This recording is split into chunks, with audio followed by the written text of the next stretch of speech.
good morning. We'll call the meeting to order this morning. It's good to see people join us in our regular council meeting, and I'm sure everyone's ready for Santa Claus to come next week. So Vice Mayor said he'll be on his best behavior. With us this morning we have the Police Chaplain Robert Robinson to provide an invocation, and following that a Pledge of Allegiance, and we invite you to join us for both of those. Is the Police Chaplain available?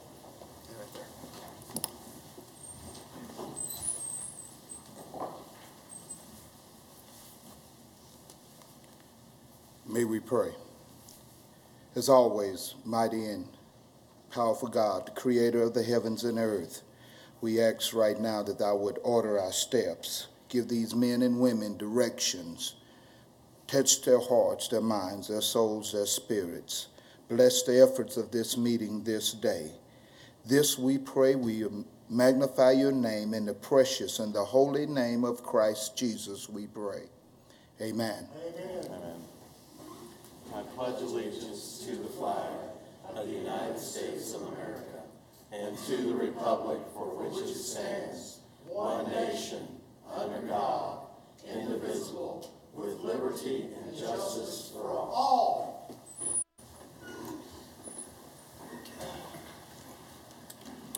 First item is to approve the minutes of the regular meeting on December 11th, 2018. Any changes, corrections needed? Seeing none, I move that we approve those meeting minutes. Second. We have a motion and a second. Any questions? Cast your vote. Motion passes 7-0. Madam Clerk, next item, please. Ann Jones, 1-year anniversary of the shooting of Andrew Finch.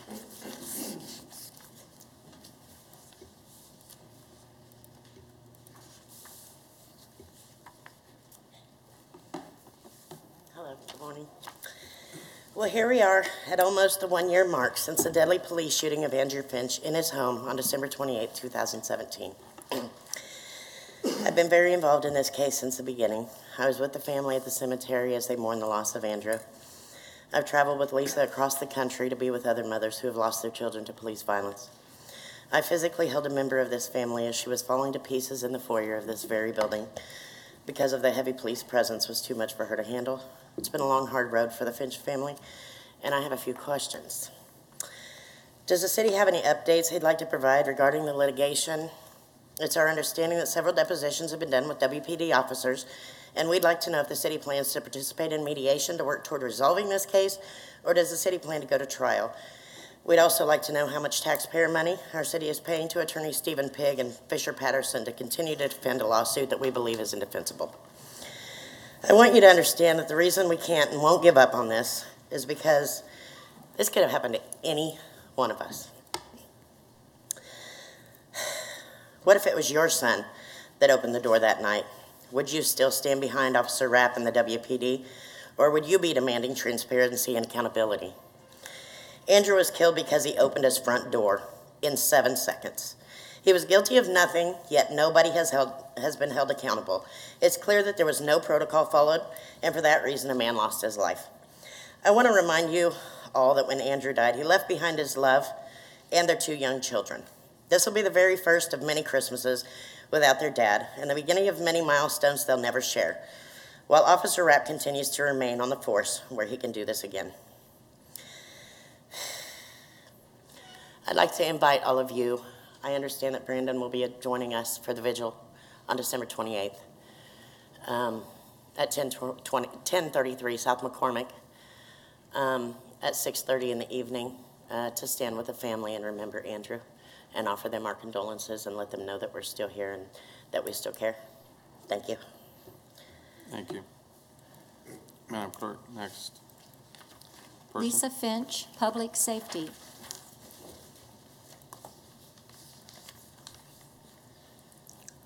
On one of the council members' sites, it says Wichita City Council provides policy direction by enacting meetings and workshops and initiates local directives. The council establishes several strategic priorities, also called focus areas, which guide decision-making. The number one strategic Okay. The number one strategic, okay. The number one strategic focus area is to keep Wichita safe. Two other focus areas I'm going to mention are living well in Wichita and Wichita being a well-ran city. How is Wichita safe when, according to FBI statistics, Wichita has a ratio of 1 cop shooting death for every 120 officers? This ratio is 11 times higher than the national average and higher than both Detroit and Chicago.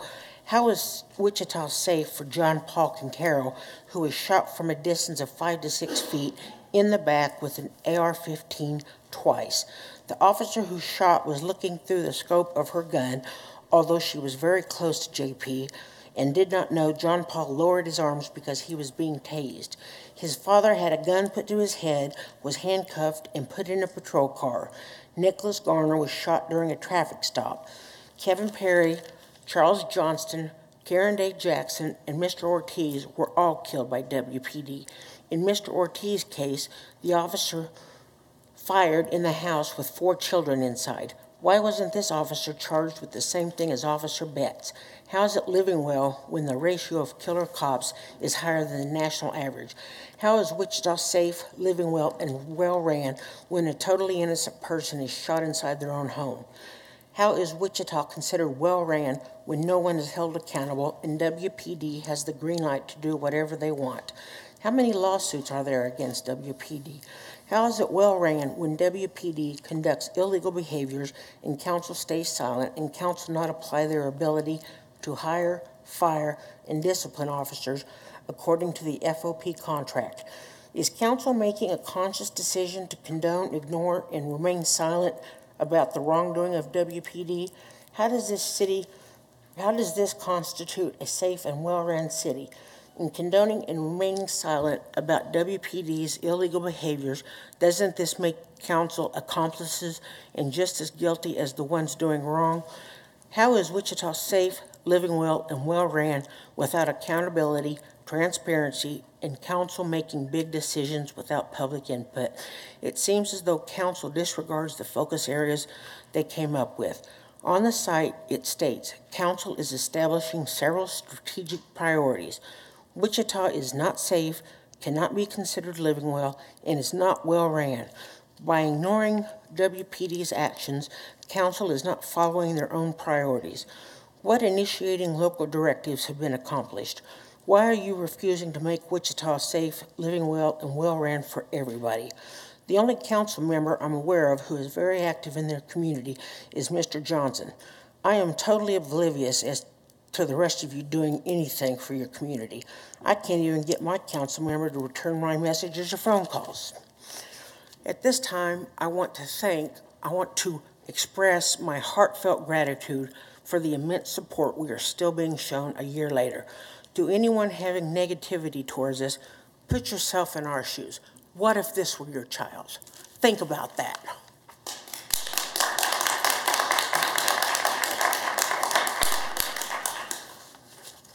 Thank you, and we obviously are limited, Lisa, on what we can say because there is an ongoing litigation. Well, how can I get the information? We certainly can have our attorney visit with you on what we can share, and I think our attorney's happy to do that. Okay. And we can make Jennifer available. We can get that scheduled, but I don't think there's any question that this council and the community grieve with you, and no one would want anyone to go through what you have gone through, but we'll make sure that Jennifer's available to you. Madam Clerk, next Tremaine speaker, Paul please. Longer, city funding for state-of-the-art martial arts facility. Good morning, City Council. Happy holidays. I'd like to start with the Our Father like I always do. In the name of the Father, and the Son, and the Holy Spirit. Amen. Our Father, who art in heaven, hallowed be thy name. Thy kingdom come, thy will be done, on earth as it is in heaven. Give us this day our daily bread, and forgive us our trespasses, as we forgive those who have trespassed against us. And lead us not into temptation, but deliver us from evil. For thine is the kingdom, the power, and the glory is yours now and forever. In the name of the Father, and the Son, and the Holy Spirit. Amen. So I came to ask for funding for a state facility or city facility called USA Fitness and Martial Arts. The concept is, the motto would be, with the light of the Lord, we are conqueror of evil, where we don't teach foreign concepts. It's state-of-the-art, such as babysitting, water park. We would teach several athletics, really have a place, a safe hold for people that are, under 18, where they can go after school, they can be babysat the kids, and really get in-depth teaching and education of, how to be with good citizens of society, the law, how to not harbor crime, some law enforcement, motivational speaking, and really keep people on the right track in life. Offer different awards and games, and really a gathering place.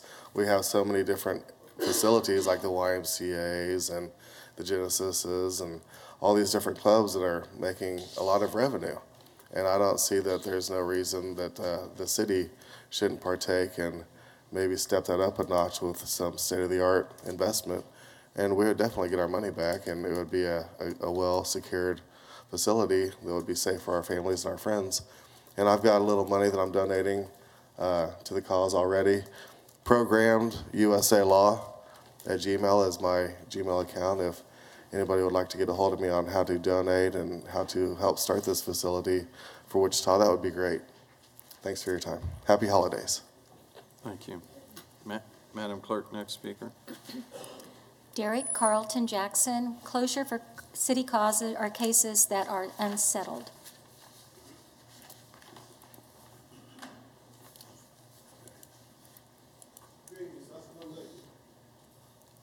I haven't had the pleasure to meet. I'm not actually a resident of Wichita per se. I'm in the care of one of my brethren.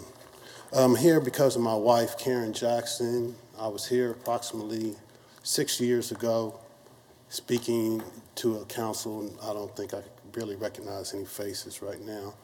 And I mentioned that I wouldn't have been here 6 years ago had I believed that the killing of my wife by Wichita police was justified. And so I'm here again 6 years later with no resolve, have a grandchild being born today. And I know we can do a little bit better than we've been doing, and not to bring a negative spirit on the holidays or the people, but we need to have some resolve so my family can move on for 2019. Okay, so me and my family would be able to move on with our lives and bring some closure to this. And that's my main purpose for coming here again. And again, I want to remind who my wife is. My wife is Karen Jackson, and within less than a minute of the Wichita Police Department arriving, my wife was killed. And my grandchildren, that was very small at the time me and my wife got married, one of my granddaughters, she's going to be starting working at Sonic here pretty soon, and she's going to be like 16. So I'd like to bring some closure to this without, bashing anybody or anything like that. Appreciate your time and your concern to this matter. And my name is Derek Jackson of Family Jackson Bay. Thank you very much. Thank you. Madam Clerk, next speaker, please. Kathy Camden, agenda public addressing of council and the shooting of Andrew Finch.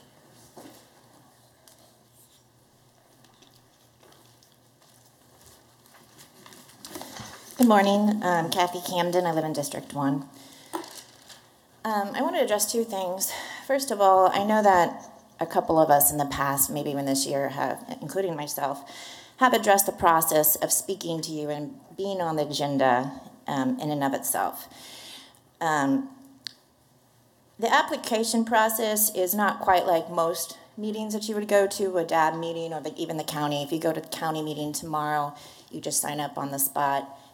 There's so many slots, and you put in your name and address the council. But, and I understand there's time limits on how long one can speak. Some of us would be here much longer than any of us want to hear. If there wasn't, I understand that, myself included. However, I feel that there are unnecessary steps that hinder the public from speaking and addressing and talking about their concerns or things that they would like to see done in the city. number one, the meetings are during the day. And I know you guys have had this discussion before. It's we have a lot of business people, and you guys are already here, and the city staff and attorneys and all need to be here. But I think once in a while, if you did maybe once a month meeting where people could come, or at least an update or a summary or an agenda where they could come and speak to you and tell you their concerns, and you could bring it back to the meeting, that might be a good thing, maybe a once a month opportunity. Because there are a lot of people who just can't get off work. And the other thing is, even if they can get off work, most people have to ask for 2 weeks in advance. And you don't get the agenda quick enough to know what's coming up, or maybe something that's going to be addressed by all of you. So you don't really have 2 weeks in the real world when it comes to knowing what you need to discuss. And I'm asked on a regular basis, there's even a couple people here in the room today, I saw that just this past week said, oh, I want to speak Tuesday, I want to talk about the Starlight, or I want to talk about this. And I'm like, oh, well, you can't speak now till January. Like, what? So I explained the process that you can't speak now till January because you had to get it in at least a week ahead of today, and it was already full almost 2 weeks ago, I think. So you're looking at somebody who wanted to speak and address something, they'd now have to wait 4 to 5 weeks to do so. And I understand it's the holidays, so it's a little bit different. But that's still an issue. So for those of you who don't know the process, I'm sure all of you do, but for a reminder, for a member to speak to the public and they want to address the city council, there's quite a few steps you have to go through. First, speakers can only be on the agenda once every 4th meeting. And second, they must sign and they must complete an application at least a week before. It used to be 11, and council meetings usually went past 11. So I think that's new now, which helps a little bit because we can go up there I can go up there for the next time. Don't worry, I won't. But so you have to sign up ahead of time. You have to fill out an application. You have to tell them what you want to talk about. It has to be at least a week ahead. And then the meetings, of course, only fall on the first 3 Tuesdays. So you only have 3 Tuesdays of the month, if you're lucky, because the 4th one is workshop, so the public can't address you. And the 5th one, if there's a 5th Tuesday in the month, you don't have it. And if there's a holiday, like in December, you don't have your meetings, or New Year's. So I give you it doesn't really work out every 4th meeting. I did the math, and typically it's once every 6 weeks if you sign up. If you do it in time and when you want to speak, you basically have an opportunity, every 6 weeks. I'll tell you, I did the math, though, for last week and for last year, and if you signed up by December 29th of 2017, you only had 6 opportunities to speak the entire year. So that's 30 minutes, which there's a lot of issues people would like to address in a year. 30 minutes isn't a lot, so I would maybe look at changing those steps, maybe making it a little bit more lax so people can talk to you when they're able to get off work or whatnot. The other thing I want to address is that, like you've heard for the last couple of weeks, and I know you guys know, we're coming up to the anniversary of Andrew's death, being shot by Officer Rapp. We all know he was an innocent man. He was just in his home. Came outside, he heard some noise to protect his family. But this family is really suffering. They have PTSD every day. Every one of them struggles to go into Quick Trip because there's a police officer there, to Walmart because there's a police officer there. These are daily things. Her grandson, 8-year-old grandson, wanted to go on a field trip, and he was super excited, and he found out that there was going to be police there, and he couldn't go, so he had to stay at school. So those are just those things I want you to think about, the PTSD, the insomnia, the fear, the depression, all that. And we have Christmas coming up, and it's really hard on the family. So please do come to the vigil if you can. We'd greatly appreciate that. Thank you. Thank you. Madam Clerk, next item, please. Consent agenda items 1 through 31. Any items that need to be pulled for clarification or discussion? Seeing none, I move that we approve consent agenda items 1 through 31. Second. We have a motion and a second. Any questions? Cast your vote. Motion passes 7-0. Madam Clerk, next item, please. Board of Bids and Contracts. I'm sorry. Those consent items, I'm on one of those items. I want to know what item like to address the council? No, we've already moved on to the next agenda item. No, I want to know when I'm supposed to be able to allow to do that, because you haven't. Oh, So we just approved the consent agenda, sir. I was standing while you were doing it, but you didn't recognize me. Right. Madam Clerk. So in other words, you're going to do it without. Yeah, we don't take public comment there, but you're welcome to comment on any of the other agenda items today. Why are you guys all sad and stony-faced talking to the people here in the public of Wichita? You're getting paid good. Thank- You act like you're not. thank you. You're not willing to listen. You to have a people's nice day. grievances? Good morning, Melinda Walker, Purchasing Manager, City of Wichita. We have Water Distribution Systems K42 Water Line, Meese Construction, for $472,315. We have audio visual equipment for a conference room for a project. Their projects, the conference for all the conference rooms in City Hall, for a total of $150,000 with Conference Technologies Incorporated. And that's all the bids we have today. Any questions on the bids awarded? I move that we award the bids as mentioned. Second.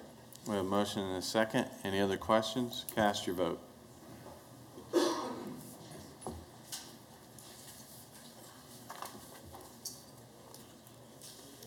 Councilmember Bluebohm and Councilmember Meissner, would you cast your vote, please? Thank you. And motion passes 6-0. Madam Clerk, next item, please. Northwest Water Treatment Facility Project.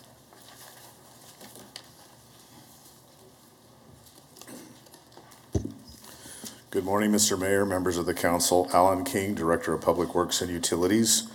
We bring before council today a update of our efforts following the last meeting that we had with council.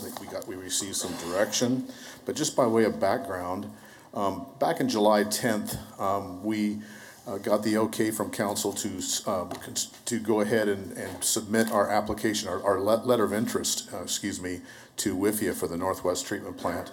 And it's a treatment plant that's almost 80 years old, needs to be upgraded or replaced.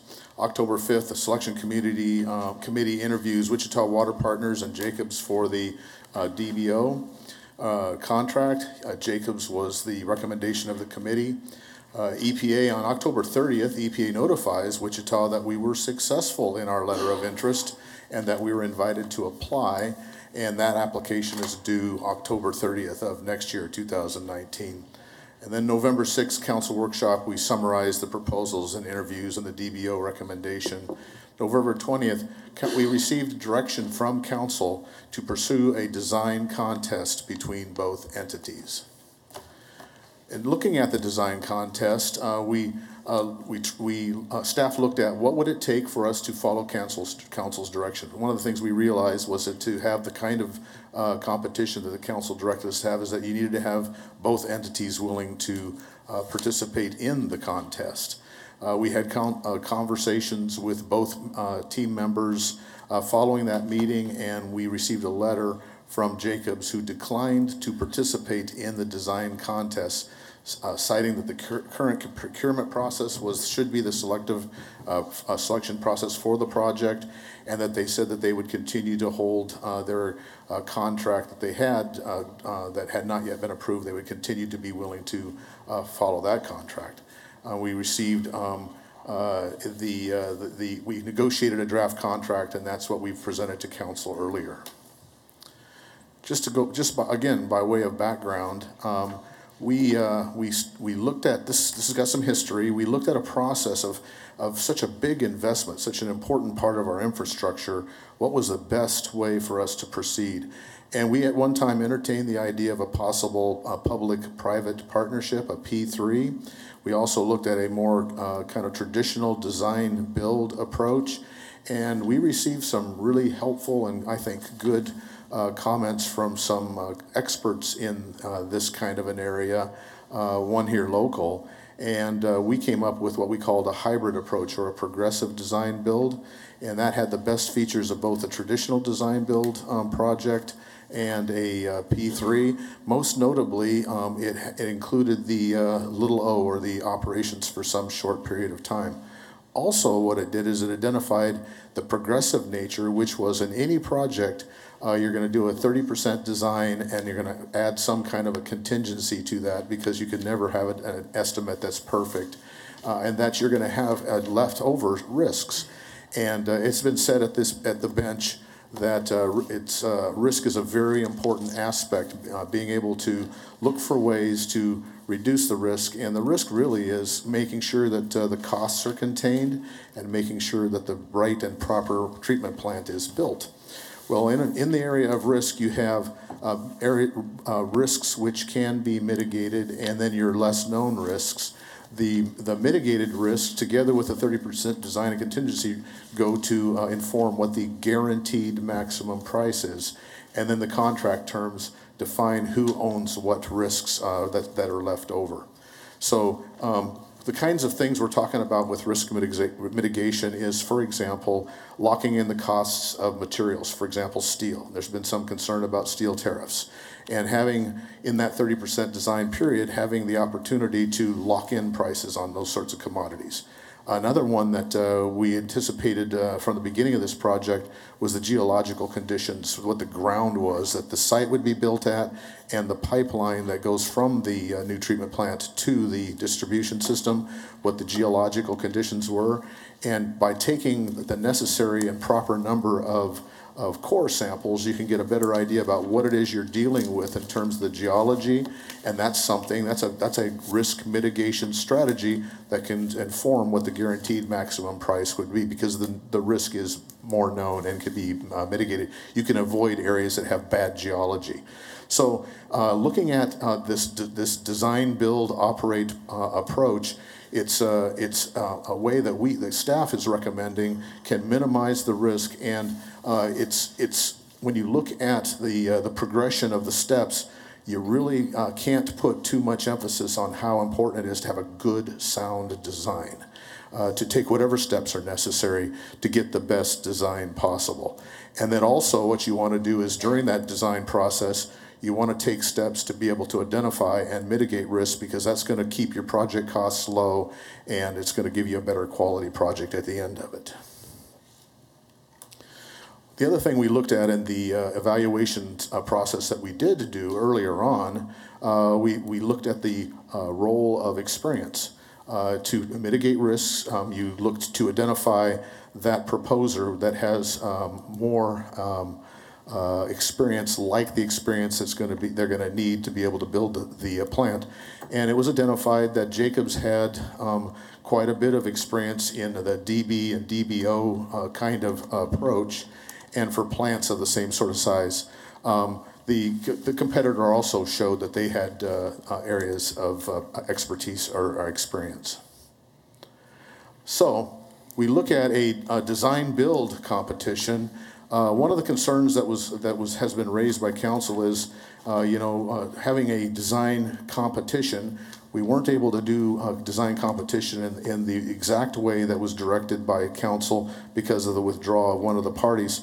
So we looked to another way to do a design build competition, and that would be, it could be open it up to other parties. And so we were looking at the possibility of issuing a new RFP for anybody who wanted to participate in this design competition.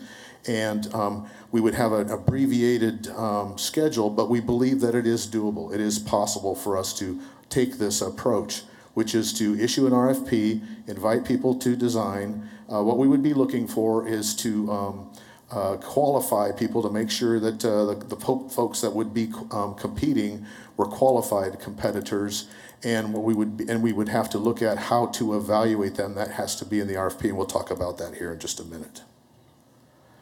So the design build competition, the thing we struggled with is we want to try to make the results of the competition as objective as possible. We don't want it to be opinions and impressions. We wanted to try to make it numbers if we could.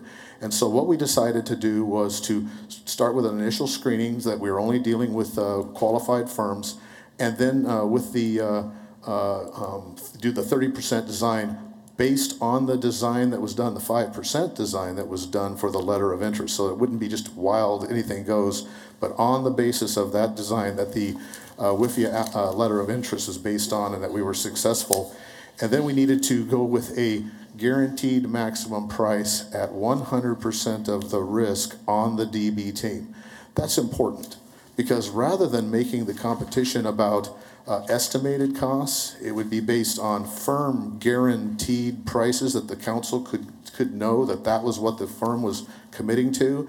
And now it's less objective, because now you pick the lowest guaranteed price, and a bunch of other subjective opinions don't come into it. It's more of a numbers comparison of one guaranteed maximum price to the other.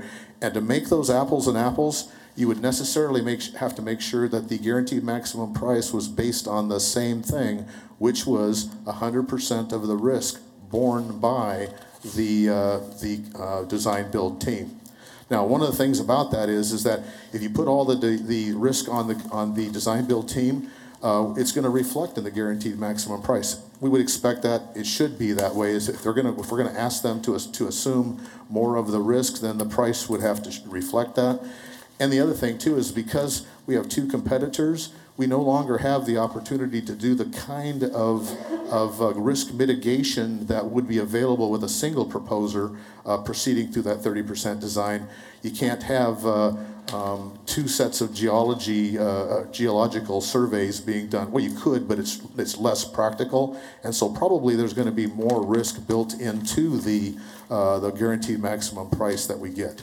But that's how we came up with a RFP for a DB competition, for design competition, and a way that we can bring back to the council and say, this is not based on opinion. Here are two numbers. One number's lower, one number's higher. They're both based on exactly the same thing. It's an apples to apples comparison. And so the selection could, if you wanted to, be made based on that. Like I said earlier, one of the disadvantages of this approach, but it's not insurmountable, but there is a price associated with it, is that we have more risk into the process, because you don't take that time to do the kind of risk mitigation steps that you would normally do if you picked one or the other and then you proceeded with that other one. The operations alternative, the RFP that we're talking about doing is just a DB, not a DBO. The original proposal was for DBO, design, build, operate, for 2 years, 5 years, but most probably no more than 2 years. And it can be, we can go ahead and do this one as a design build only, with a subsequent, out in the future later, RFP that goes out looking for operations. That's a feasible way to go. However, one of the downsides of that is that if you don't include a commitment by the person or the firm that's providing the guaranteed maximum price, if it does not include up to 2 years of operations, they don't have a dog in the fight. In other words, you can't necessarily expect them to put into place those design elements that will keep operating costs low, because it's going to be others that are going to be having to operate that plant. That isn't to say that you wouldn't get those kinds of features, but one of the advantages of a DBO approach that we learned from those that we talked to was it puts some incentive on the designer to include those features that keep operating costs low, because they're going to have to bear the cost of those operating costs if that's part of their GMP. So recommendation at this point is we continue to see some advantages for the DBO original approach that we talked about, and we continue to see that there was a valid competitive procurement process, and that Jacob was the winner of that. And so the staff's recommendation at this point is that we go ahead and approve the contract with Jacobs for a DBO project, and I stand for any questions. Any questions at this point? Don't appear to be any. We'll go out to the public. Anyone with the public like to address the council on this agenda item? We invite you to come to the podium, give us your name and address, and you'll have 5 minutes. Good morning. My name is Laura Thompson. I'm from District 2. I'm co-president of the League of Women Voters, Wichita Metro. and I'm addressing the topic of the Northwest Water Treatment Facility. This is a complex decision that will have an impact on Wichita for many years to come. A part of the work of the League is to choose topics to study and developing positions on those topics. Water was chosen for study in Kansas within the past 2 years and is a frequently addressed issue at the national level. The League has researched water treatment in general. A small number of us have read public records related to the Northwest Water Treatment Facility, and 2 of us have visited with Vice Mayor Fry and Council Member Meitzner on the subject. We believe the Council has shown good fiscal judgment in applying for the WIFA money. The League has every hope that the process you choose today will not put this money at risk by missing the October deadline. The League intends to follow the selection process closely and monitor each step along the way. By doing this, we feel we can have faith in the final decision. So in summary, the League of Voters has confidence in and supports the decision-making process thus far, and we look forward to the project moving into the next phase. Thank you for your time. Thank you. Councilmember Meitzner. Thank you, Mayor. Laura, thank you for our meeting last week. Thanks to you and Pat. It was helpful for both the Vice Mayor and I to visit with you and help clarify some stuff. And I think we all, both sides, learned a little bit. And thanks for the League to continue to pay attention to this and monitor it. It'll be helpful and valuable. Thank you. Next speaker.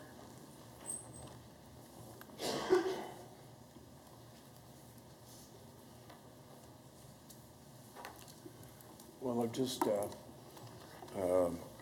I've talked to a couple of you about this, and I'm still concerned about the operating part. I believe if you give a contractor certainly 5 years to show the city how to run the plant, that we'll never get the contract back, and this is one of my main concerns. I'm still a little puzzled that we have a $500 million project that we can't get more interest in.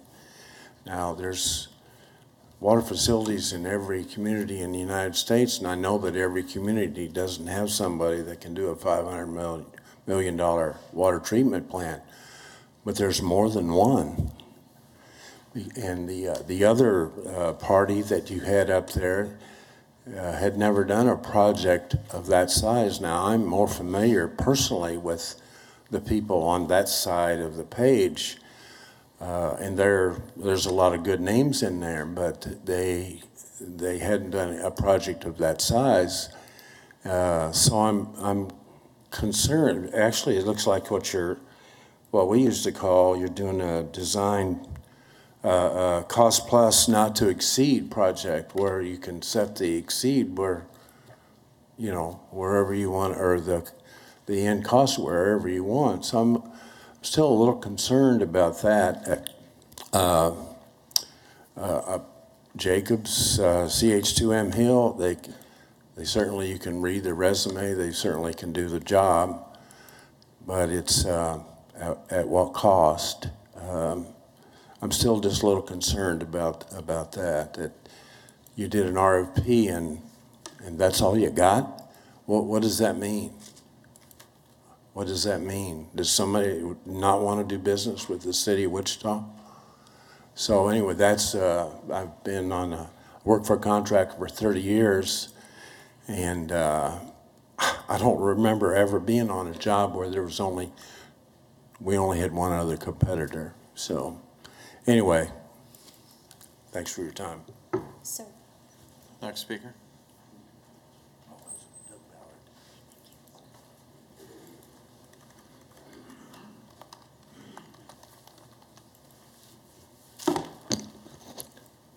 Hello, Mayor Longwell, council members. Thank you for your time today. I'm from Jacobs. We have an office at 245 North Waco Street. My name is Steve Patterson. I'll be leading the project development for our Phase 1 services. I've been with Jacobs for 24 years.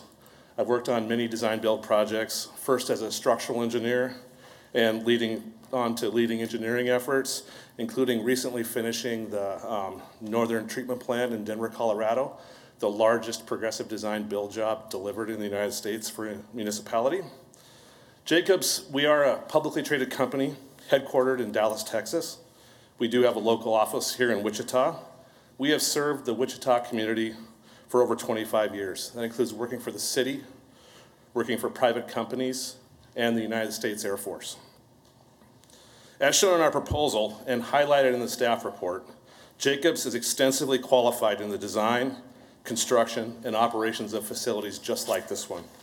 We have a long history of design projects, progressive design build projects, and design build operate projects, all different delivery formats. As I previously noted, we have delivered the largest progressive design build to date and are currently delivering what will be the largest progressive design build in the United States for the city of Houston. And when complete, this project will be the second largest project in the United States behind only Houston. We assembled a team of industry experts in water treatment, including softening and the technologies used at this plant, experts in design build delivery. As I said, we have delivered design build projects throughout the world and in Kansas as well. Through our operations group, we help owners throughout the U.S. optimize operations of their facilities through training, staffing, and in some cases, operations of their facilities. We employ and propose people with a track record of successful delivery. We combined the national, global delivery excellence with local knowledge. This local knowledge includes working with the power utility, with Utility HelpNet, designing pipelines through town with Wood, geotechnical engineering through Terracon, someone we've had a long partnership with throughout the U.S., and surveying with Baughman. As we move from phase 1 into phase 2, we look forward to and are committed to expanding this local involvement for design and construction of the facilities. But how do you know this is actually true? You don't just have to just believe us.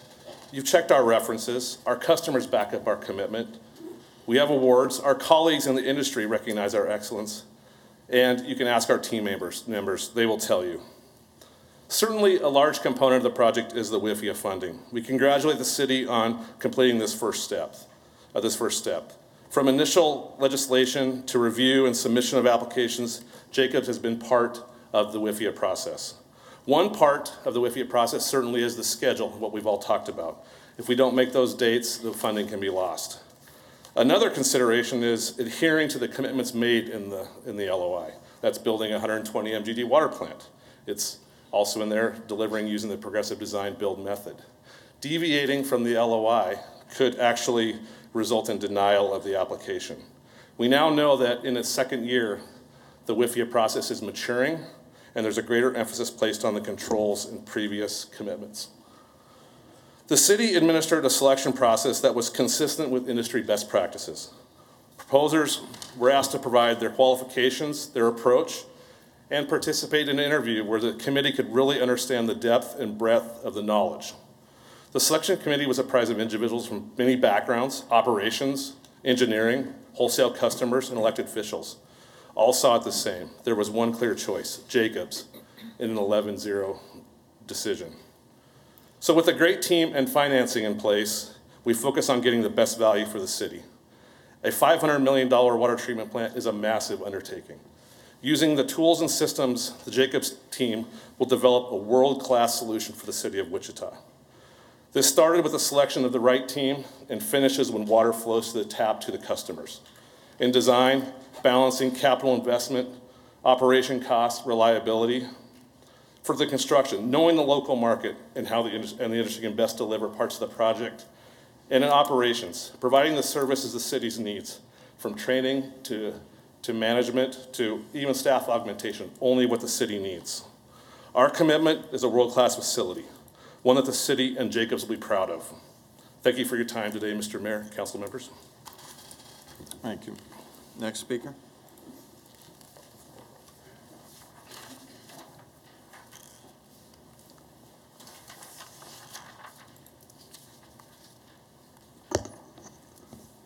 Good morning. My name is Joe Brunsman. Oh, thank you. I'm a senior vice president at McCarthy. Our Kansas address 7930 Santa Fe Drive, Overland Park. McCarthy is a significant subcontractor for the Jacobs team. We'll be working on the pre-construction and the lead construction manager in the phase 2. Just a little background, McCarthy is headquartered in St. Louis, and we also have, like I said, a Kansas City office in Overland Park.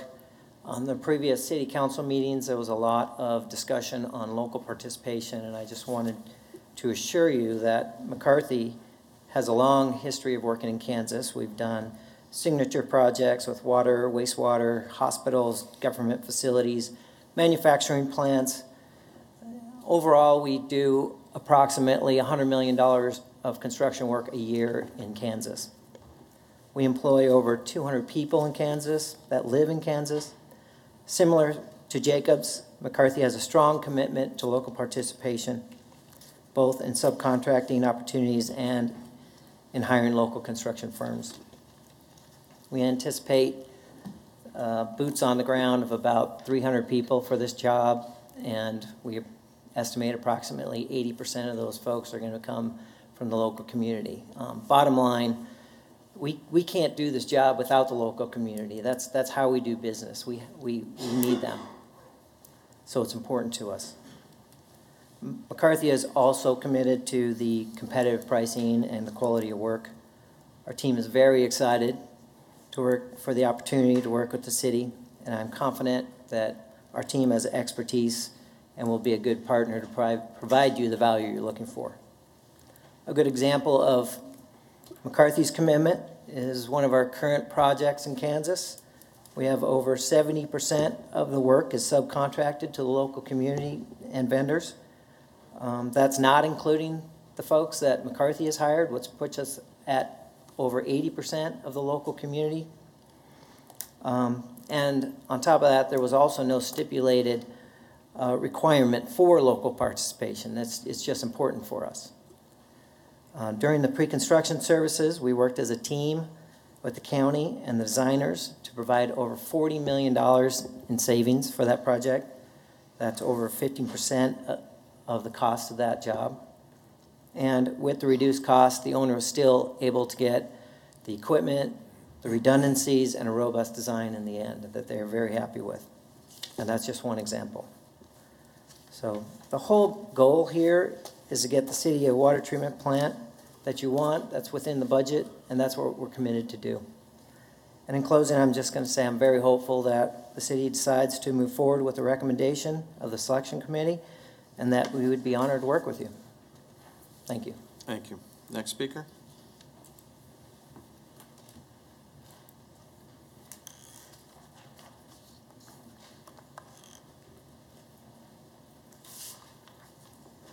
Mr. Mayor, council members, I'm Evan Myers and I live in District 1. I work as an electrical engineer at Utility HelpNet. We are a small professional engineering and technical services company licensed to serve municipal and industrial customers in Kansas and the surrounding states. We are a minority and woman-owned business located in Wichita, Kansas, that was formed in 2002. Utility HelpNet employs 6 full-time employees and a few part-time employees. We have worked with the CH2M Hill and Jacobs Company in the past and look forward to working with them in the future on this new water treatment facility. We have partnered with their local office on several projects and opportunities. They have always been fair to their local contractors and partners. They have a large team of expert engineers who have worked on a variety of projects, including several water treatment facilities such as this one. I feel that the Jacobs team should be selected by the council as a result of the open, fair, and competitive procurement process and as recommended by the Department of Public Works and Utilities. I know we can and will deliver the project as promised. Thank you. Thank you. Next speaker, please.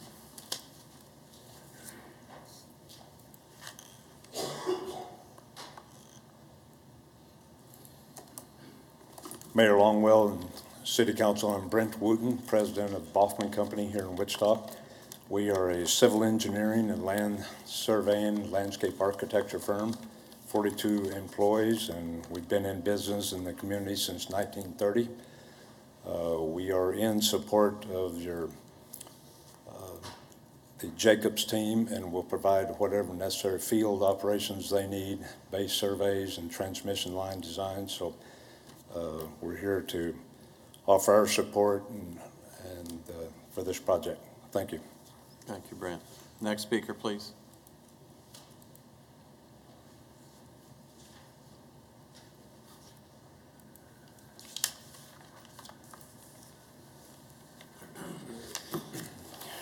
Hello, Mayor and council members. Thank you for the opportunity to speak today. My name is Eric Brose. I'm an engineer for Wood, Environment, and Infrastructure Solutions, formerly known as AMAC Foster Wheeler.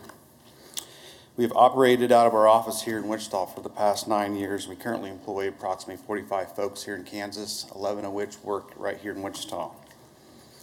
So I've been personally asked multiple times if I was surprised that our team was selected 11-0.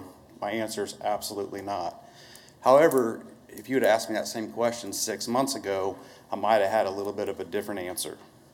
You see, for the better part of the last 16 years, I've either worked for or with members of the Wichita Water Partners Group. Together, we successfully completed many, many projects. A lot of those projects right here in Wichita were tens of millions of dollars. However, Jacobs and this entire team brings an unprecedented talent, experience, and expertise level to a project of this magnitude. In fact, the level of knowledge and experience and technical expertise is unmatched in anything I've seen in my 20-year career. This is why the selection committee wasn't split 6-5, 7-4, 8-3. It was a unanimous 11-0 because it was apparent to this selection committee who is the very best team for this project. The city of Wichita is truly fortunate and blessed to have this opportunity to partner with such a highly qualified team to help you deliver a project of such significant importance. Lastly, I'd like to give a quick shout out to your city staff. Your city staff is extremely knowledgeable and talented, and we truly look forward to working with city staff to deliver water treatment facility that will not only serve this generation, but generations to come. Thank you for your time and your dedicated service to the city of Wichita. Thank you. Next speaker, please.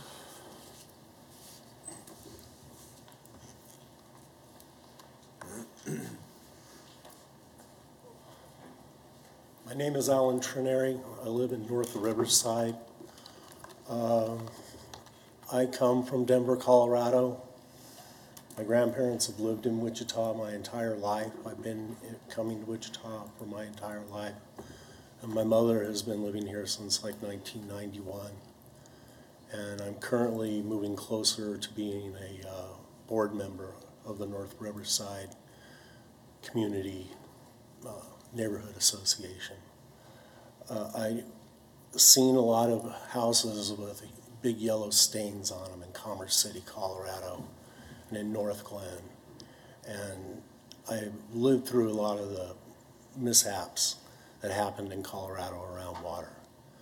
And I'm feeling better about it. I'm very happy that this project is moving forward. And it needs to be done because, well, I drank water coming out here visiting when I was a kid that didn't taste very good that was coming out of the faucet. So I'm very happy that we're getting a state-of-the-art facility to do this.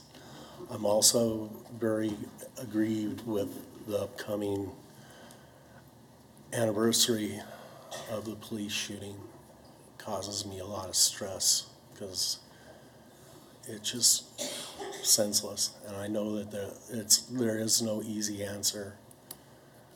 It cuts both ways, but it's very stressful. And I have my companion who lives in Colorado is terminal with her lung cancer, and my mother has got COPD and issues going along that from cigarettes, both of them from cigarettes.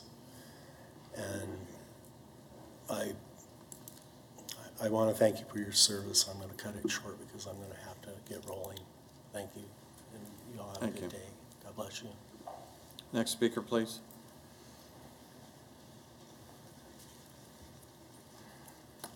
Thank you, Mayor Longwell and council members. I'd like to speak to you today a little bit about the Northwest Water Treatment Facility Can you and the share Jacobs team. Who you are and My name is Scott Randall.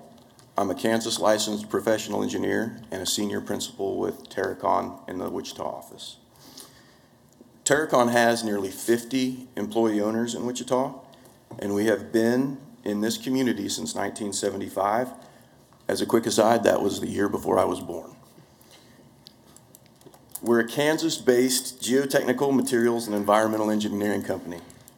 In fact, Wichita is one of the foundational offices for Terracon's subsequent expansion to over 140 offices nationwide and nearly 5,000 employee owners.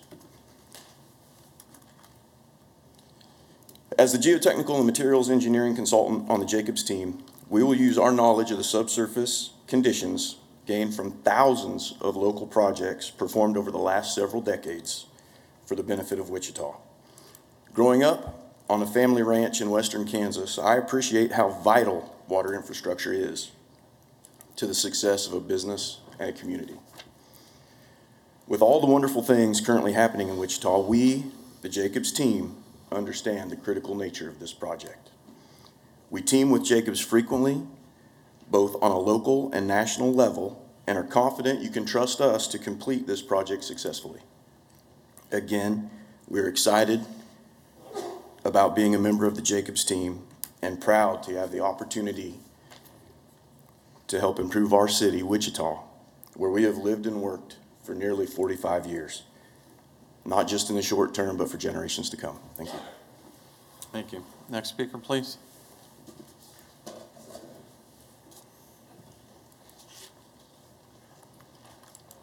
Good morning. My name is Ron Coker. I'm with Burns & McDonnell. Our local office address is 800 East 1st Street, Suite 400, here in Wichita.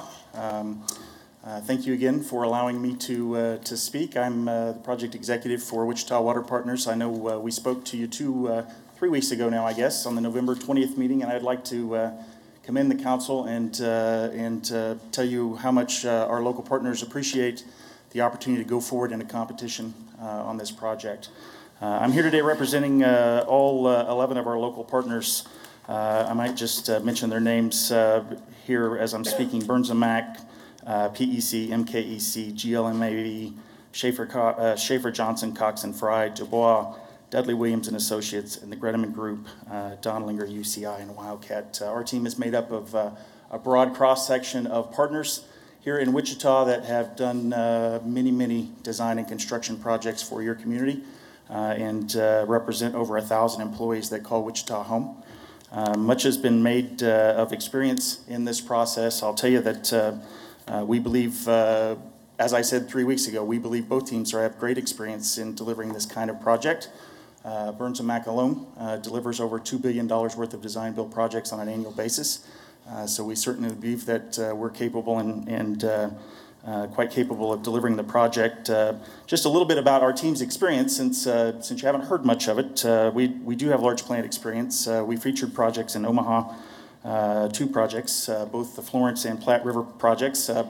Really relevant projects to yours, both lime softening water plants, exactly like you're proposing. Very similar source water. As you know, the processes that you propose and the source water that you're treating are critical in the long-term success of your project. But certainly other projects as well in Miami, Houston, Detroit, and Toronto.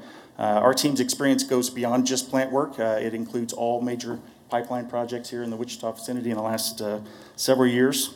We believe that's important because the pipelines right now is about at 25% of this project. And recognizing a $525 million project, there's lots of components that make up that cost, including contingency, which is over $100 million of that estimated cost right now.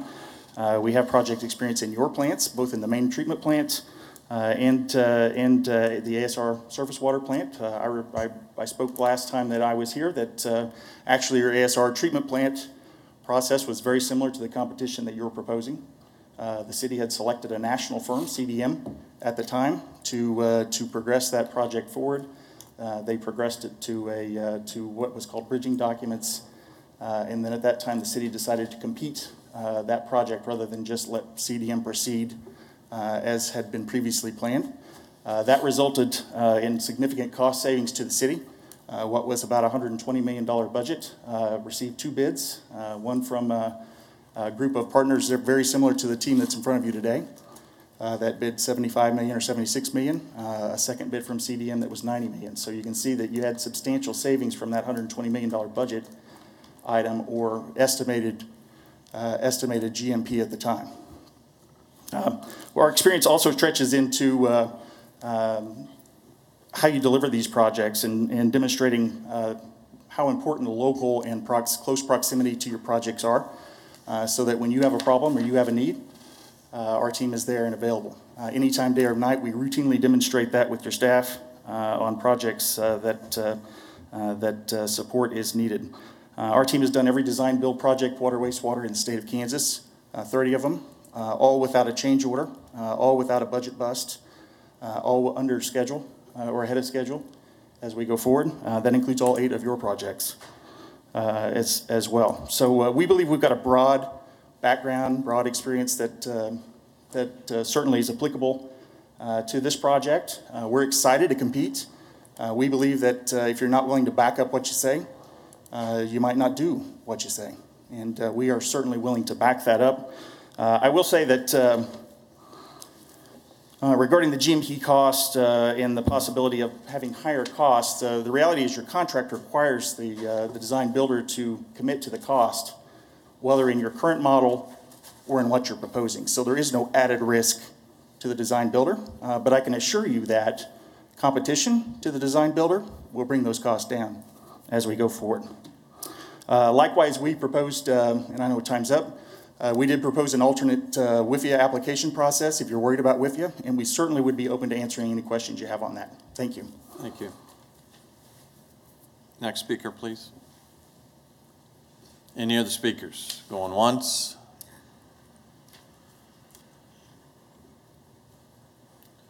If you can jump up there after him. Good morning, Mayor, City Council. Mike Gibson, Associated General Contractors of Kansas, 765 East North, or East 2nd Street North here in Wichita, in Old Town.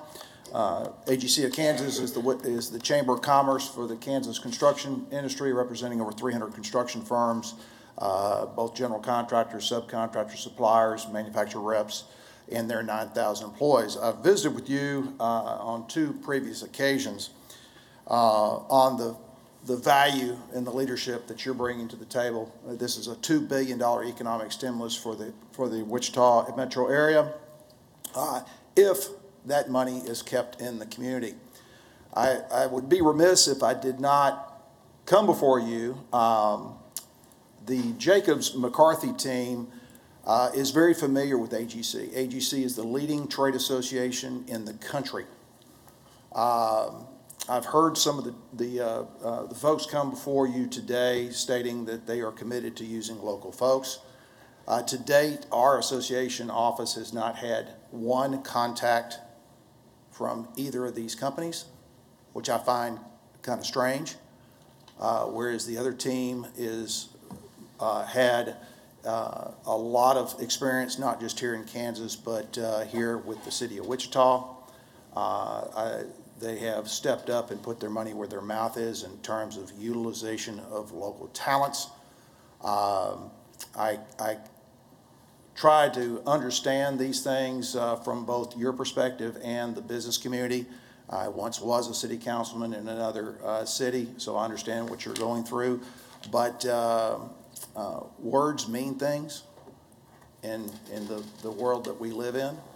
And right now, from the construction standpoint, and obviously there's a lot of money that will be spent on construction, you would have thought that there would have been some outreach way before now to understand what the dynamics of Wichita is all about in terms of the talent level that is here. There's a tremendous amount of talent, but it's also a tight labor market. We all know that. There's a tight labor market, whether it be aviation, whether it be agriculture, whether it be construction. And you would have thought some of those conversations would have taken place. Obviously, the one thing I did leave with you the last time I visited with you, there's a lot of folks looking at this. You made a tremendous decision with the local team last week on a baseball stadium that's going to send a tremendous message to the younger generation that Wichita is open for business, but they're also committed to using the youth of this community, the minority community, the women in businesses, to make sure that they are thriving for years to come and stay in this community. This is a $500 million project, a $2 billion economic stimulus, and is going to send shockwaves through the community all the way down to the youth that is hopeful that there will be a local team involved in this project. So with that said, I appreciate the leadership. I appreciate the expertise within the staff. The staff has done a tremendous job over the years. In fact, when they called on AGC, when we were in a water shortage about 5 years ago, Bob Layton called us and said, could you come before us and give us some ideas of how we could get ahead of this particular challenge? About 3 or 4 months later, Mother Nature solved that problem with a tremendous amount of rain that year. But that's the kind of things local businesses are all about. And the last thing in terms of value added, there's been a lot of discussion and speculation whether there's expertise here or there. That scorecard didn't really show that much difference from what I saw. But the one thing that you can be assured of when you're using local folks, they can't go back to Dallas or Los Angeles or Houston or wherever. They're here. They're only as good as their last project. They're going to make sure they deliver on what they say they're going to do, and you get value added behind that because they've got to look at their friends at church and at the grocery store and at churches and schools. So you will have the best value added brought to the table when you use local folks. So with that said, congratulations on your leadership on this $500 million project that will set the tone for great infrastructure for the next 40 or 50 years. Thank you so much. Thank you. Any other speakers? So Doug, you've spoken once. We'll let you be very, very brief and ask one question. Whoever you pick, are they going to be bonded? Yes. And is part of that project to go from the old plant to the new plant? Or is part of that contract will be going from the existing plant in Riverside? They will, at this point, plan on probably using the existing water reservoirs at the old plant. We don't know more than that. Okay. All right? All right. Thank you. All right, since there's no other speakers, we will bring the discussion back to the bench. Discussion. Or no discussion? Thoughts, deep thoughts, collect your thoughts. I'm happy to kick it off then and share where we're at. As a council, we voted a few weeks ago to do a design build contest. And now we know that the Jacobs team said, no, we're not willing to do a design build contest. And so staff has come back to us and said, Jacobs team wants an up or down vote. I'm not sure how we rescind council action, because we had council action that said, let's do a design build contest. Part of the confusion and frustration is design build contests are relatively new. It's a potentially new process that we believe allows true competition to get the best plant at the best price. And I think Mike was right. There wasn't a lot of difference in the scorecards. Not a lot of difference in the scorecards, with the exception of the O side of DBO, and I don't believe we got the O right. I share some concerns that Doug shared when you say we're willing to spend $525 million. I think that you tell a firm you're going to spend $525 million, they'll do that. I think if you tell a firm you have up to 5 years to operate the plant, I think they'll take 5 years to operate the plant. I don't think we have the operations right yet. And so that's why I'm going to ask for us to continue down the path of design build contest. Now, if that requires a new RFP, fine.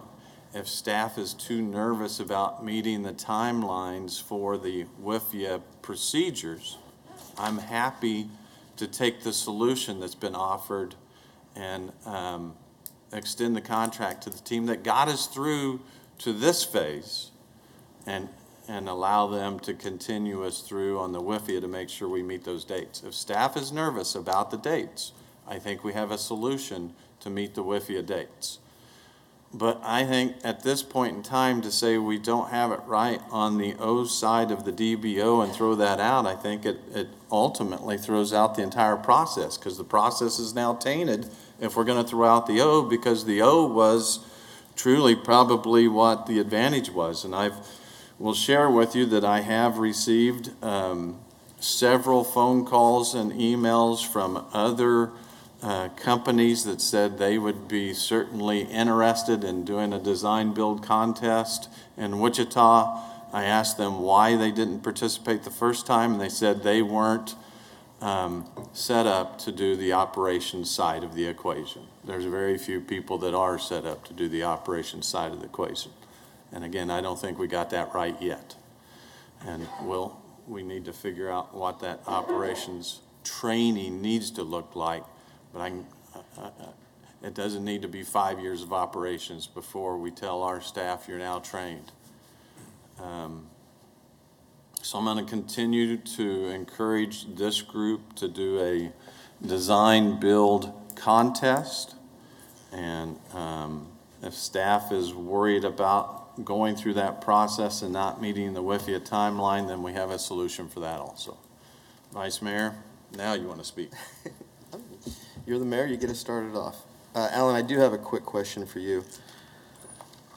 As part of the WIFIA application, or do we have to have a defined O&M plan as part of that?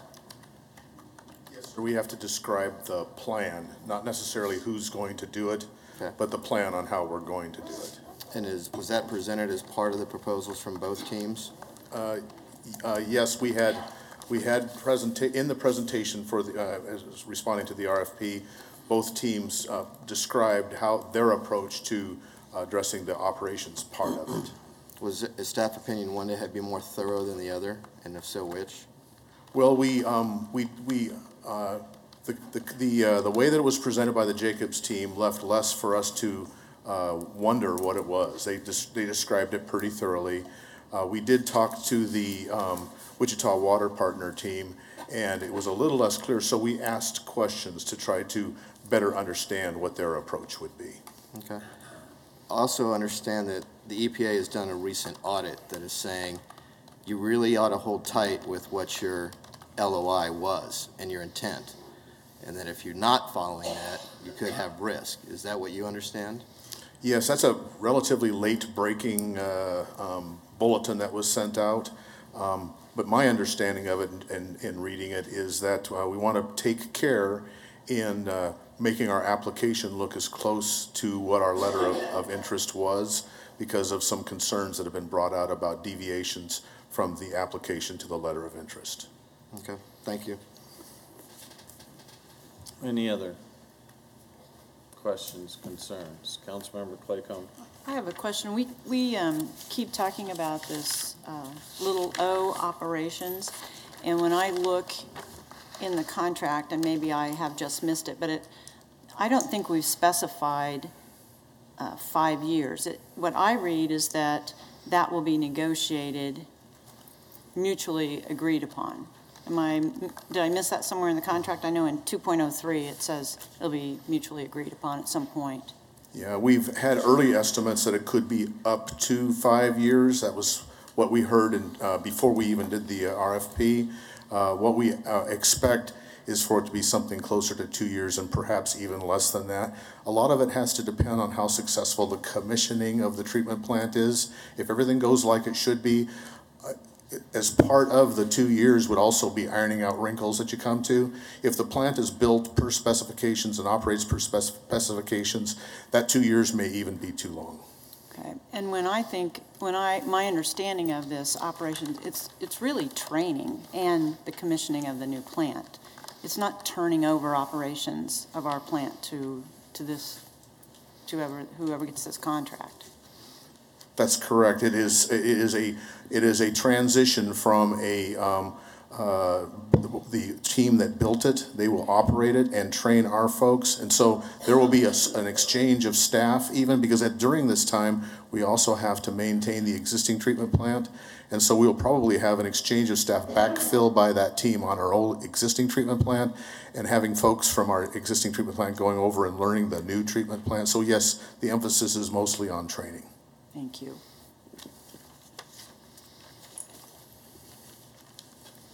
Other comments, questions? Well, I'm happy to make a motion. Well, sorry, I want to make sure all our questions were asked before I made any comments, so. You fire away, Vice Mayor. Thank you.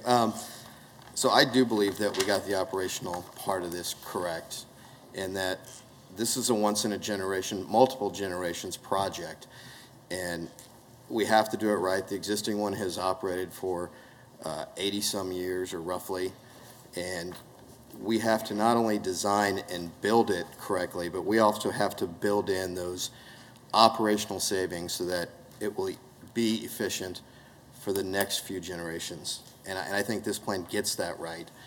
You know, I did serve on the committee, and I learned a lot through it. There's still more I need to learn, but I'm comfortable based on several points that we've discussed earlier between the stronger construction scheduling and sequencing so that we're addressing labor costs. This community is growing. We got a lot of successful projects, and we need to make sure we have the labor force to build this. This isn't something that gets built overnight. And so the Jacobs team, I think, did a better job of addressing that. We talked about the commissioning plan. I think their proposal was more detailed and answered more questions as we make that transition from build to operate. We've talked about the experience on the size of this plant versus the two teams. To have the O&M involved from the beginning all the way through it, I think helps reflect the costs and the needs of the plant. I mean, I can continue to go on, but this last thing about the WIFIA and making sure that we don't deviate from what we've already had in our LOI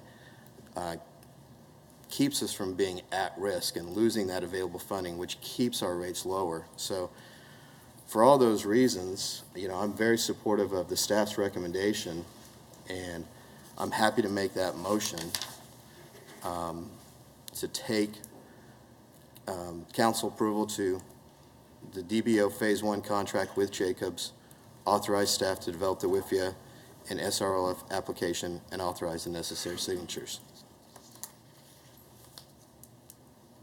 Councilmember Meissner, and then Councilmember Claycomb. Did we all get to see this late-breaking news on this WIFIA memo? Was it from WIFIA? Is it on WIFIA letterhead? It's from EPA. And it just went to a couple people? Or I shared it with Alan and Bob. Okay, thank you. Councilmember Claycomb. I would like to make a substitution of the pending motion. Excuse me, there's not been a second to the motion. Thank you, thank you. Second. So we have a motion and a second. Now Councilmember Claycomb. Okay, in substitution of the pending motion, I move to approve the DBO Phase 1 contract with Jacobs Engineering as staff has recommended, but direct staff to set out an aspirational goal of 70% of Phase 2 subcontracted work to be placed with local businesses, and to authorize staff to develop the WIFIA and SRLF applications and authorize the necessary signatures. Second. So we have a motion and a second, so that's two motions. I'm going to make a substitute motion that we do a design build contest. I have angst, as I mentioned, also because staff had said in the first RFP that price really isn't a big factor. And it obviously isn't a big factor at this point in time, because when you look at the contract for Jacobs, they want $15 million to do this first phase, and Wichita Water Partners only wants $6 million to do the first phase. And my concern is price is important. price is going to be critically important all the way through. Price is going to be incredibly important to keep the cost down so our ratepayers don't have to absorb large increases. So I think we got it wrong on the fact that price wasn't important. The price was only 5% of the grading scale the first time around. Price is way more important than 5% of the grading scale. And I think the design bid contest is the best way to get there. So that would be my substitute motion. We have Councilmember Meissner, and then are you? That didn't get cleared off. So Councilmember Johnson. I'll wait till after this motion.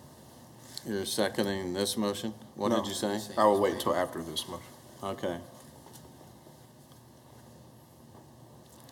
I'll second. So we have a motion and a second for the second substitute motion. Does anyone want to speak before we cast our vote there? So then I'm going to call a vote on the last substitute motion to do a design build contest. And we'll direct staff to set the criteria, and then we can come back if staff is nervous about meeting WIFIA guidelines, and I can offer another motion to cover that issue. So for the design build contest, cast your vote.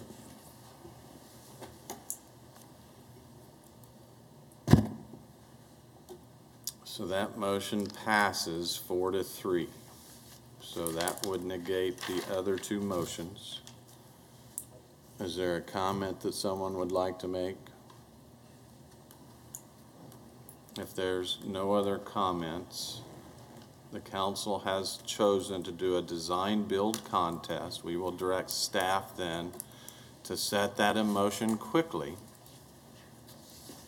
And I'll ask again, if staff has any concerns about meeting the WIFIA timelines, I'm ready to move forward with a motion that will help mitigate that. Mayor. Robert, you want to speak for staff? Mayor, I'm not comfortable with that proposal to extend the Burns and McDonnell contract for additional WIFIA work. We have committed that if the council goes in the direction as they've indicated today, that we'll be on the street with an RFP next week. So we'll keep the process moving. All right.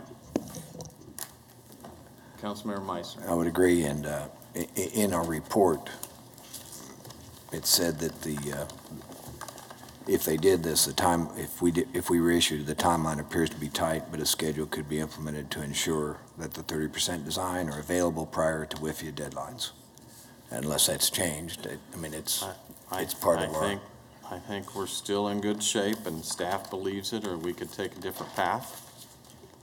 And I truly believe that this is the way to mitigate true risk and make price a more prominent feature and how we evaluate going forward. All right, Madam Clerk, next item. Authorization of the second 5-year tax exemption, CE Machine Company, Inc.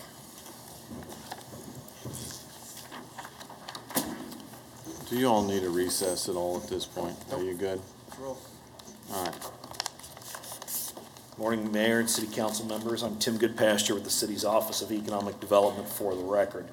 The next item before you is a request for the second 5-year property tax abatement for CE Machine. CE Machine is a manufacturer of precision parts and assemblies for the aerospace industries. Some of their customers include Bell Helicopter, Textron Aviation, Boeing, Gulfstream, and Embraer, among others. The company is owned by Brian and Tammy Eck.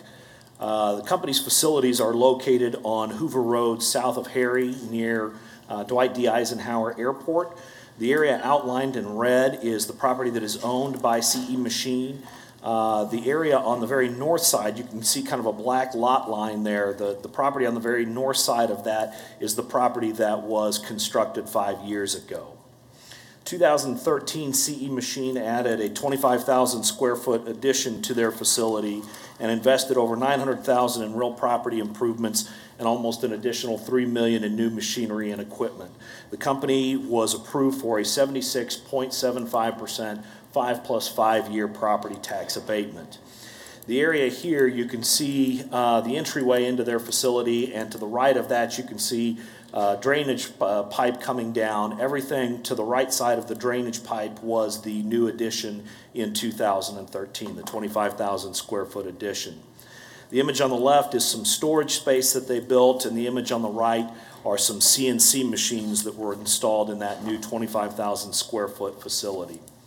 Again, the company was approved for a 76.75% property tax abatement on a 5+5 year basis. They are at the 5-year mark and are being reviewed at this time for their economic development exemption, or EDX, property tax abatement. At the time this was approved by the council, the company projected that it would add 20 new jobs at an average annual wage of $42,000 a year. They've actually created 46 jobs at over $48,000 a year. An updated cost-benefit analysis was completed by the Center for Economic Development and Business Research at Wichita State University, which showed an overall ratio of benefits to cost for the city of 3.75 to 1, 3.09 to 1 for the city's general fund, and 5.15 to 1 for the city's debt service fund. Therefore, it's the staff's recommendation that the City Council approve the second 5-year tax exemption. Brian and Tammy Eck were tied up and could not be here today, but I would be happy to answer any questions for you. Any questions for Tim? Seeing none, we'll go out to the public. Anyone like to address the council on this agenda item? Seeing none, we'll bring discussion back to the bench, and I will hand it over to Councilmember Blueball. Thank you, Mayor. Can't believe it's been 5 years already, and excited for Brian and Tammy for doubling their initial projections on this, and glad to see them continue to grow. So I'd like to take staff's recommendation and approve the second 5-year tax exemption. Second, and just, we have several of these, and this will apply to all of these today. Just want to say that, again, we're one of the few communities that require a fairly significant return on investment, and we evaluate that to make sure that the companies are doing what they said they would do, and in this case they've exceeded what they said they would do, and so we appreciate them investing in Wichita, and certainly happy to then agree to the second 5-year exemption based on them meeting their commitment and meeting our very difficult guidelines to be able to apply for that. So we have a motion and a second. Any other discussion? Cast your vote. Motion passes 7-0. Again, Mayor and City Council members, Tim Goodpasture with the City's Office of Economic Development for the record. The next item before you today is another 5-year abatement review for Shannon No. 2 LLC. Shannon No. 2 LLC is a real estate holding entity which is owned by the Shannon family, which also owns Metal Fab here in Wichita.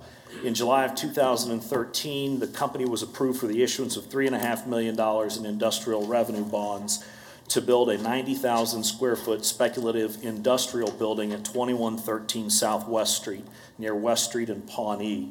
Under this policy that expired at the end of 2014, developers that would build spec space were required to build a minimum of 50,000 square feet with 28-foot clear height, and this project was the first project of 3 that were approved under that policy. You can see here outlined in red on West Street near Pawnee. Pawnee is running along the bottom of this aerial, West Street running roughly through the middle of it. You can see Southwest Boulevard coming in at an angle and I-235 on the left side of this. The area outlined in red is where this spec building was built. This is an image of what that building looks like on West Street. The building is currently leased to 3 tenants. The spec industrial space required the developer to identify prospective job growth and wages, and the property tax abatement was issued on a 5+5 year basis. Shannon number 2 was granted a 100% property tax abatement on a 5+5 year basis. We know their capital investment was $3.5 million due to the bond issue that we did at the time. And at the time, they had projected there would be 22 net new jobs at an average wage of $42,000 a year. Today, there are 28 net new jobs because of this project at an average annual wage of $65,000 a year. An updated cost-benefit analysis was completed by the Center for Economic Development and Business Research at Wichita State University, which showed an overall ratio of benefits to costs of 2.49 to 1, 2.35 to 1 for the city's general fund, and 2.70 to 1 for the city's debt service fund. Therefore, it is the staff's recommendation that the City Council approve the second 5-year tax exemption. David Shannon with Shannon number 2 LLC is here and can answer any questions specific to the project, and I would be happy to answer any questions as well. Any questions at this point? Seeing none, we'll go out to the public. Anyone like to address the council on this agenda item? Seeing none, we'll bring the discussion back to the bench and again turn it over to the hard-working council member from District 4. Thank you very much, Mayor. And again, this is another one, I can't believe it's 5 years. David, thank you so much. Glad to see that everything's working out well for you, and glad to see that your investment in Southwest Wichita has paid off. So I'd like to take the recommendation to approve the second 5-year tax exemption. Second? We have a motion and a second. Any further discussion? Cast your vote. Motion passes 7-0. Madam Clerk, next item. Again, Mayor and City Council members, Tim Goodpasture. This is the final 5-year review today. This is for Wesley Medical Center. Wesley Medical Center is a full-service, for-profit medical center that is owned by HCA, the Healthcare Corporation of America. In November of 2013, this is $25.5 million. The city actually approved the issuance of $35.5 million bond issue for Wesley Medical Center, which is located at 550 North Hillside. That is the northeast corner of Central and Hillside. So the area outlined in red here is the full campus for Wesley Medical Center.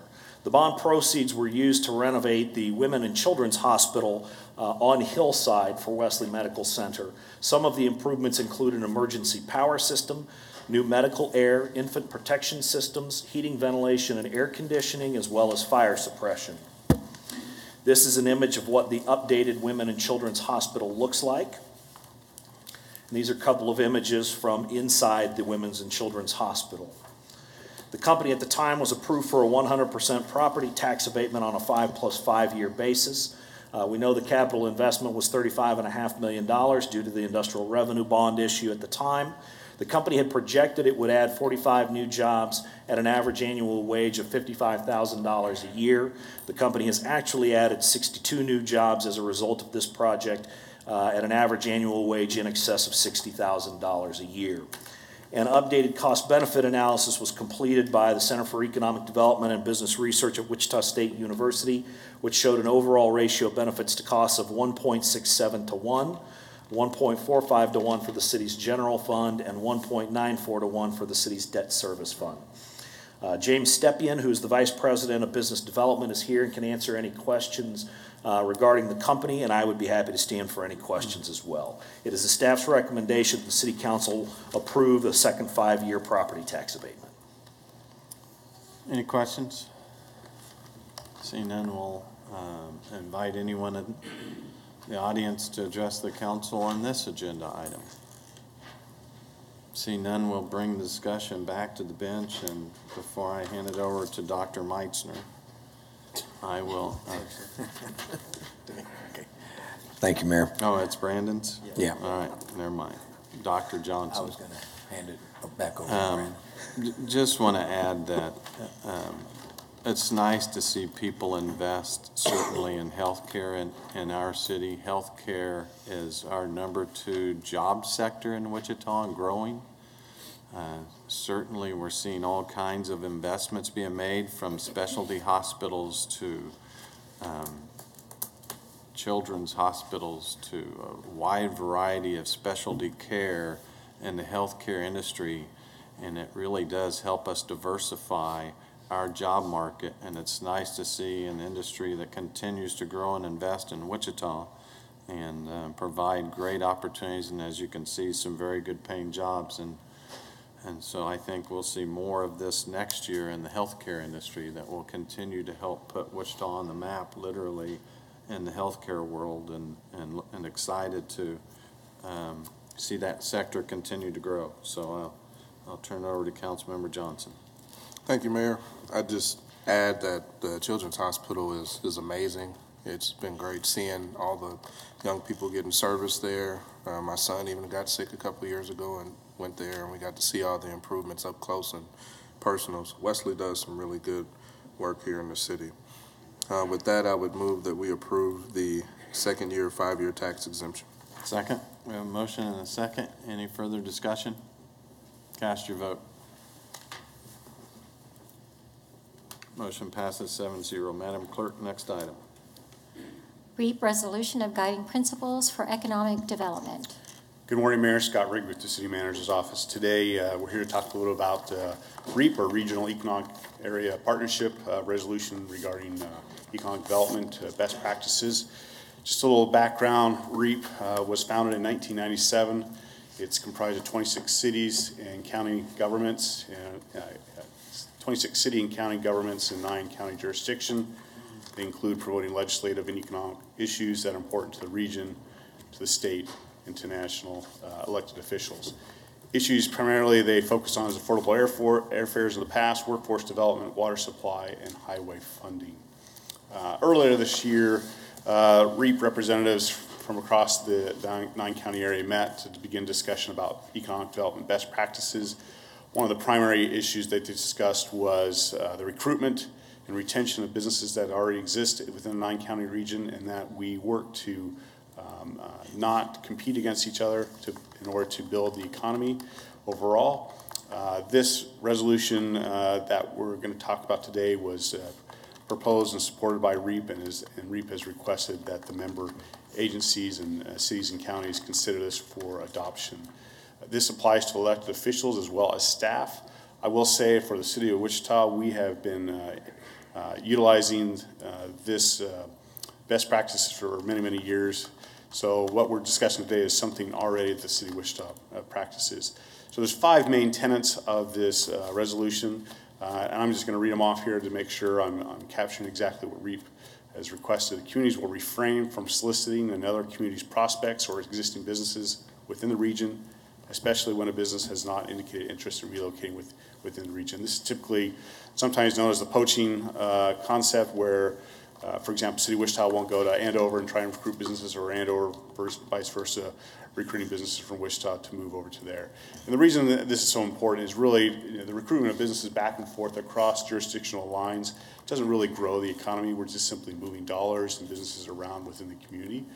And the overall goal that REAP talked about, as well as the City of Wichita has, is how do we grow not only our city but the region, and that is through net jobs increase as well as new locates within the region. And so whether they locate in Bel Air or Mays or anywhere else in the region, we know as a City of Wichita, the whole region grows and succeeds.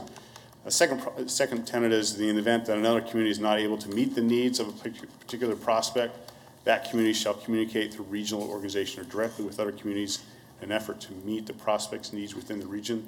Typically, which happens is common courtesy is either economic development director or a member of the city manager's office will simply reach out to the other community and say, Business A reached out to us, they've expressed interest in our community, we want to make you aware of that, and get their feedback and input, as well as what's the situation. And our first goal for the City of Wichita is to always support our regional partners to see their communities grow. The third tenet is, should an existing business from within the region contact another community about relocating, that contacted community will make good faith effort to encourage the business to work with its current community and provide notification to the originating community about the business contact if that notification does not violate confidentiality. Again, this is the effort that we encourage those businesses to stay as much as they can within their existing jurisdiction, that they work with that jurisdiction to continue to grow that area. The last 2 tenets are communities agree to maintain the highest standards of economic development prospect handling to include confidentiality without jeopardizing a prospect's trust. Obviously, we're talking about businesses. Businesses have not only intellectual property, but also their business needs, especially if they're a publicly traded company. So confidentiality is paramount in how we do and conduct economic development business. So the goal of this is to remind everybody that these are items of confidentiality. The last item is communities will not exploit the misfortune of disaster-impacted neighbors, including active recruitment or businesses from another affected community, and we will provide assistance to the impacted community to the extent possible. Whether this may be a tornado in a neighboring community or a wildfire or any other type of disaster, we don't want to be the ones that are going into those communities and say, come to us now that you've gone through this unfortunate situation. We're here to support our partners and their businesses. Again, REAP has asked its members to consider approving this resolution. As you can see, the cities and counties listed below have already taken action. We know there are other cities and towns that will be considering this over the next several weeks and months ahead. And again, just to reiterate, these are best practices that already the city of Wichita incorporates. So we're here to support the region in adopting a region-wide effort on this. Therefore, it's the recommendation of the City Council adopt the resolution and authorize the necessary signatures. And I'll stand for any questions. Questions? Seeing none, we'll go out to the public. Anyone like to address the council on this agenda item? Seeing none, we'll bring discussion back to the bench.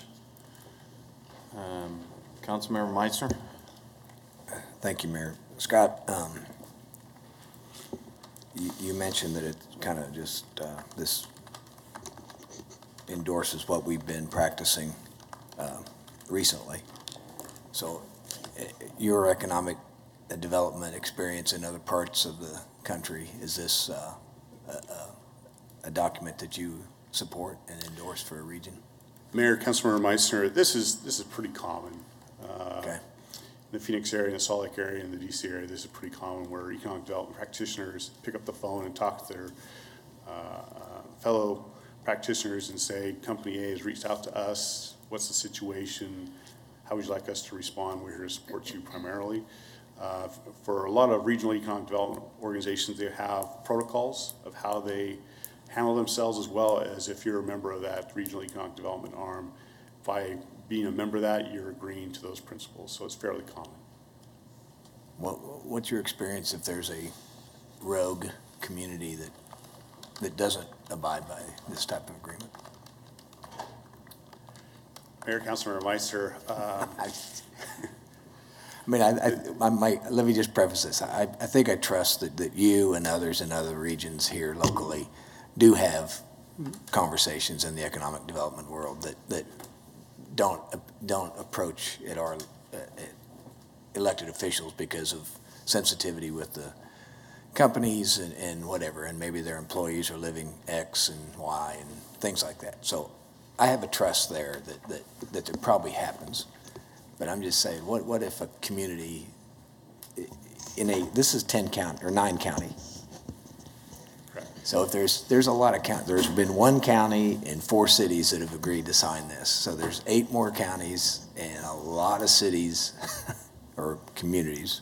So is REAP going to are they going to go around and get this thing signed on all 8 counties? And Councilmember Meissner. Let me jump in. Okay. Councilmember, we did something similar to this in the Des Moines area when I was there, and took a long time to get there. I'm not sure that REAP ultimately is the right enforcement agency. They're bringing this forward. They're the vehicle to get approvals. Or it's one thing to not approve the agreement, it's another thing not to live to the principles. And as Scott indicated, communities to this point have generally practiced what's in this resolution. However, if it gets to be an issue of concern to elected officials, ultimately I think there needs to be a greater discussion with the partnership about the services they provide to communities and to the counties. And you're talking about the Greater Wichita Partnership? Yes. Yes. Right. And so what I would advocate is if we get to a point where it's problematic, that then we as a member of the partnership ask their board or their membership to consider what they do or wouldn't provide to those who aren't willing to cooperate regionally. Again, I think that's a hypothetical because that's not been proven to be what happens in this area, and I think we probably have a greater degree of cooperation from an economic development standpoint right now than we have in the last 10 plus years. So I'm not worried about it, but I do think that's, again, when I was in Des Moines, we talked about whether or not we would create some kind of discretionary incentive program that would be available only to those that participated, and that's another way of going forward. Maybe there are regional benefits for those who choose to cooperate. So. Okay, that helps, because I would agree that the Greater Wichita Partnership continues to research and provide incredible data available for workforce and partnerships with universities and WSU Tech, et cetera. So there's a lot of great information that when somebody's not, site selection people or whatever, relocation people are looking at, GWP has that right away.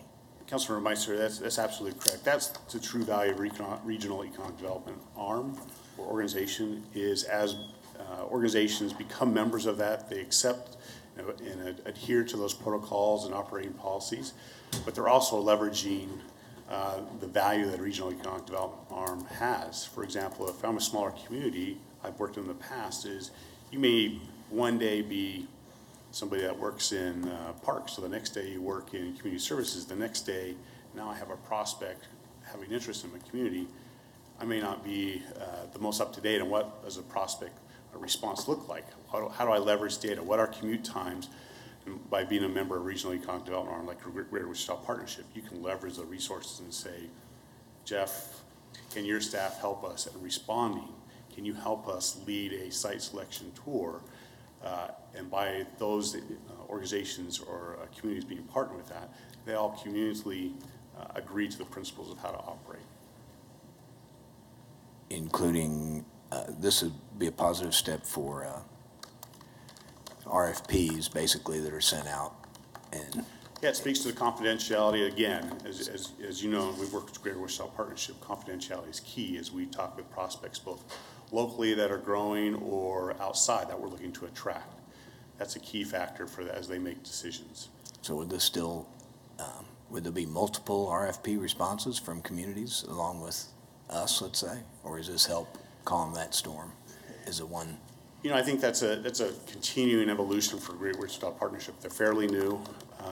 Again, as the city manager has mentioned in Des Moines, in Phoenix, for example, if you remember the GPEC or Greater Phoenix Economic Council, the responsibility of GPEC is to send out a proposal to all the member communities, big or small, and say we have this prospect that's looking for this much space, this much employees.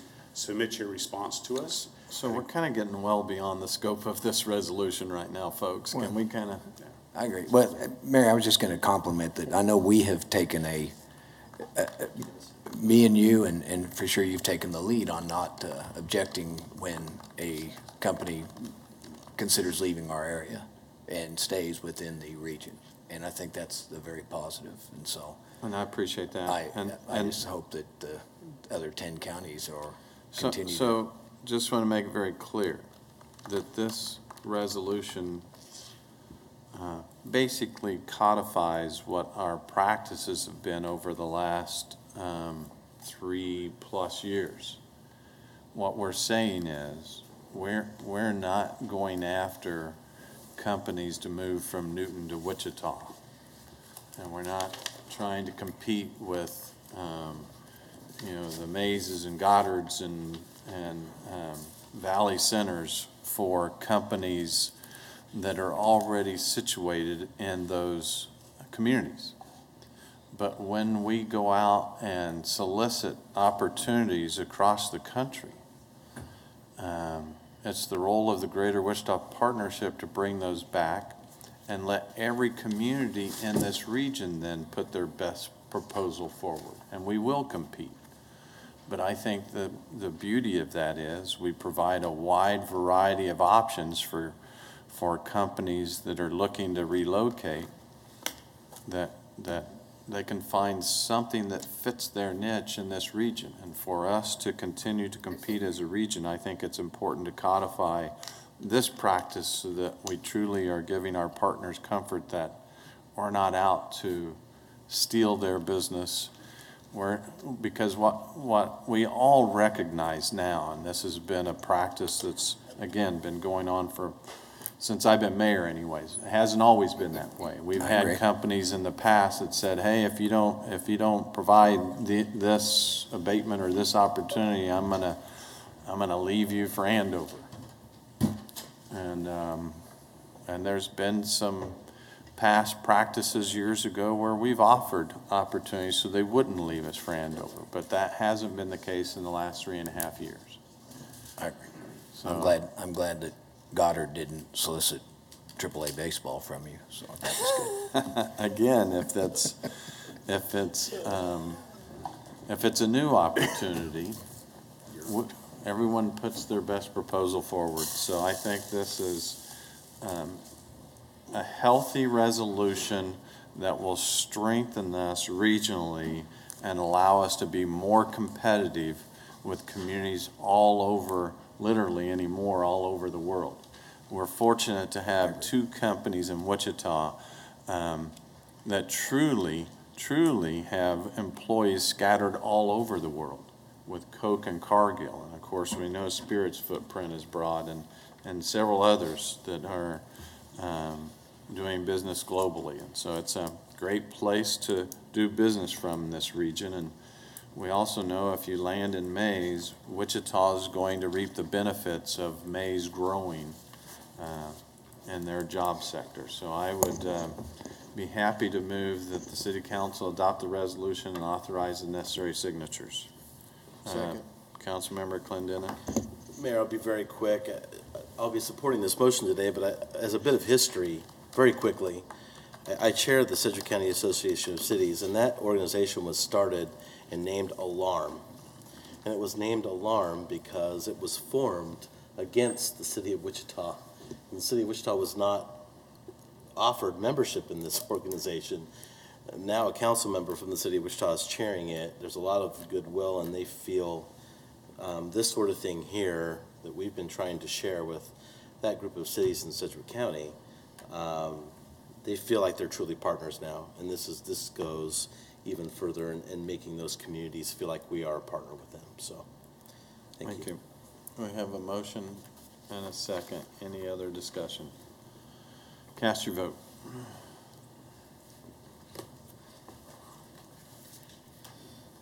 Motion passes 7-0. Madam Clerk, next item, please. Hyatt proceeds Starlight Drive-In loan. Again, Mayor and City Council members, Tim Goodpasture with the City's Office of Economic Development. The next item before you is a potential loan for Starlight Drive-In. Starlight Drive-In was originally named the Rainbow Drive-In and opened on October 1 of 1953. The first screening was Fort Defiance, featuring Dane Clark. At the time, it was a single-screen drive-in with a 600-car capacity. It was later named the Landmark, and in 1979 added a second screen and renamed the Landmark Twin with a 1,300-car capacity. It was renamed the Starlight in 1998 and was closed in October of this year. After closing, the owner sold the 2 projectors that it had. Community effort was engaged to try to get the theater reopened, and a local real estate partnership bought the drive-in in December of this year. That group entered into an agreement to lease the facility to Blake Smith, who owns the Admiral Twin Drive-In in Tulsa, Oklahoma. Mr. Smith intends to reopen the Starlight for the 2019 season, but needs to acquire 2 new digital projectors and related equipment. This is an image of one of the screens of the Starlight with the cars. And the image on the left here is the concessions building along with the sign promoting some of the movies. In September of 2016, the city sold the Hyatt for $20 million. Of that $20 million, $10 million was committed to the supplemental pavement maintenance plan. An additional $4 million was committed to the transit sustainability plan, and the remaining $6 million was split evenly between the 6 city council districts to be invested in community projects. District 3 still has $200,000 remaining of its Hyatt funds, and Councilmember Clendenin has proposed providing a loan for the acquisition and installation of the projectors to Blake Smith in an amount not to exceed $200,000. The loan would be structured as a 5-year loan that would be interest only for the first 4 years. That interest would be 1% that would be paid quarterly. The loan could be prepaid without any penalty, and in the 5th year, the balance of the loan would be repaid with interest in equal installments. Essentially, 1/12 of the remaining balance would be paid with interest each month. The loan proceeds would be returned to District 3 for community investments. The loan would be with Blake Smith through Starlight LLC, a new Kansas limited liability company that Mr. Smith has formed to operate the Starlight Drive-In. Mr. Smith has come in and signed a personal guarantee as well as a promissory note and has agreed to provide a letter of credit through Security Bank in Tulsa on a declining payment amount. The declining payment basically means if at the end of year 1 Mr. Smith pays down $25,000 of that loan, he could decrease the letter of credit to $175,000. He actually showed up this morning with the signed letter of credit from his bank, so we actually have that in the amount of $200,000. And should Mr. Smith not perform or walk away or sustained an injury and could no longer operate the theater, we could exercise the letter of credit to receive the remaining balance of the loan. Mr. Smith will be required to verify that the funds were utilized as intended for the acquisition and installation of the digital projectors. The original funding ordinance for the Hyatt funds did not contemplate using the Hyatt funds in this capacity. Therefore, an amending ordinance is required. A normal ordinance takes 2 readings. If approved today, the second reading would not occur until January 8th because that would be the next City Council meeting. Following the January 8th second reading, there would need to be a published notice in the paper, which would be published at the earliest on January 12th, which is a Saturday. Therefore, it would be mid-January before the funds would be made available to Mr. Smith for the acquisition of these. Mr. Smith has identified some options for projectors that would require funding prior to that time. Therefore, an emergency declaration is being requested to approve the ordinance with a single reading today. It is the staff's recommendation that the City Council approve the community improvement project in City Council District 3, declare an emergency, and adopt the ordinance upon first reading, authorizing the use of Hyatt Regency Wichita Hotel sale proceeds and authorize the necessary signatures. Blake Smith, who is the operator of the Starlight, is here and can answer any questions specific to the operation of the drive-in, and I would be happy to stand for any questions as well. Questions for Tim? Seeing none, we'll go out to the public. Anyone like to address the council on this agenda item? Seeing none, we will okay. I just want to thank James for working on this. I can't necessarily say I understand. It came together well, and you worked hard, and that was recognized. And a lot of times the community comes out in emails, and I know you got a lot of it, but I appreciate you doing that because it is part of that quality of life that is just one of those things that we all love and we can take our families to. So I appreciate you guys listening to the community on that, working so hard. That's it. Any other speakers? Going once. Do you want to speak? Did you want to speak on this agenda item? No. All right, we'll bring the discussion back to the bench. Councilmember Clendenin. Thank you, Mayor. This is a culmination of a few weeks, actually, of a lot of effort. And there have been a couple questions that have been asked that I want to clarify first quickly. Some people have suggested that we are possibly putting money into a business that was failing. I need to dispel that rumor. This business was not failing. I've had the privilege of looking at the books till 2017. This business has made money at least for the last 10 years. has done well, has paid employees, has provided a quality of life amenity through a legacy business in this city since 1953.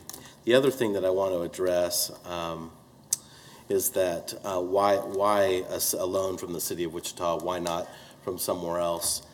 As you can see, time is of the essence to get this thing open back by late February, early March.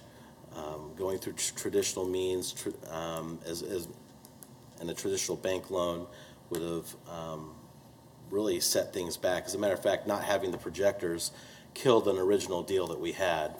And so not having projectors for this facility made it extremely hard to reopen. Normally, I would not suggest that we use a direct loan of city funds or for a private business. But in this case, I think we have a special circumstance. I have not ever received on my time on the council as many emails, messages, Facebook messages. It was overwhelming, the amount of people asking to keep this thing open. And I need to publicly thank those people that originally were going to buy this. They did not have to work with us. They did not have to do anything really. And they realized as good Wichita people that this was an amazing asset to our community. And they realized that this meant a lot to people in the city of Wichita. I also received calls from around the country, believe it or not, from other drive-in operators, from people in other cities saying, you don't realize what you have here, and to let Starlight die and go away after being so successful would be a real negative thing, not even around the country, but obviously for this community. So if anybody has any questions about this, I'm willing to take them. But Councilmember Blueball. Yeah. Just real quick, I wanted to compliment Councilmember Clendon on all his hard work and just ask one question. Is their phone number going to remain the same? Blake, do you want to come up here? Did you secure the number yet, Blake? He's working on it. He's working on it.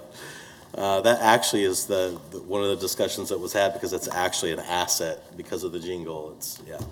So anyway, I will, without further ado, Blake, I want to thank you very much. Beth Deffenbaugh, I want to appreciate all your hard work in making this happen. I know this has been emotional, not just for you and your family, but for the community. I'm blown away at how everybody has come together and how you guys have been able to rally people together in a positive way to make an impact. It's pretty amazing to see. And I would have had no voice at all if it hadn't been for you and your group and the community. So I appreciate that very much. That being said, I'm going to ask and move that we take the staff's recommended action on this matter. Second? We have a motion and a second. Is there any further discussion? Cast your vote.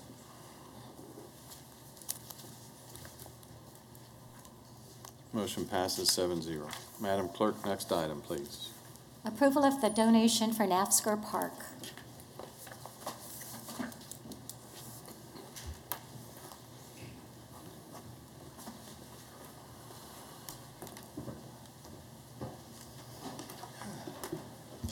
Good morning, Mayor, Council. Troy Hoffman, Director of Parks and Recreation, and the item that I'm bringing to you today is in regards to sponsorship for NAFSCR Park. Some background. In 2010, the city adopted a downtown project master plan for Wichita, which include and made recommendations for enhancements to NAFSCR Park to promote a lot more activity in the Intrust Bank area and the whole downtown area. These recommendations included opening up the park to provide more walking space, as well as to provide more public activity and to encourage folks to use the park. In 2017, staff began collaboration with TGC Development Group, and we hired an architect, W.S.A. Balsley, to redesign the park. And we continue to making adjustments to that design, and that's part of what today's presentation is about.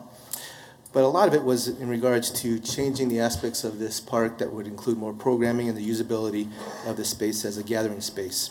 On August 21st of this year, Evergy offered to donate $1.4 million to NAPSCO Park project and to use these funds to help realize the vision of the park and the design that was created by SWA Balsley. Special thanks to Jason Gregory from downtown Wichita and Jeff Beasley from Evergy. This is a footprint of what the park looks like right now with the dotted line, and then we're going to increase the space to the back of that dotted line. Some of the amenities that we are going to be working on to be installed into this park will include a larger pavilion that will be used for concerts or different type of special events, some decorative surfacing, upgrades to the site furnishings as well, a dog run to be used for social gathering, just more of a place for more gathering and socialization for downtown residents. This is kind of a rendering of what we're looking for. As you can see, we have the pavilion down to the south, and then an entryway into the park from Douglas. A couple other renderings of what it will look like. This is coming in from Douglas. You can see the bus stop, and then this would be the entranceway into the park. This is actually with entrance down to the south, looking into the park, and you can see the pavilion, as well as an area for food trucks and other social gathering. And you can see the dog park there off to the right. This is actually a view down the sidewalk that's going to be parallel to the new businesses and the new building infrastructure that's being placed right now. You can see a lot of the steel going up right now. And this is kind of what the pavilion looks like with the grass area, looking at a large screen during one of the events.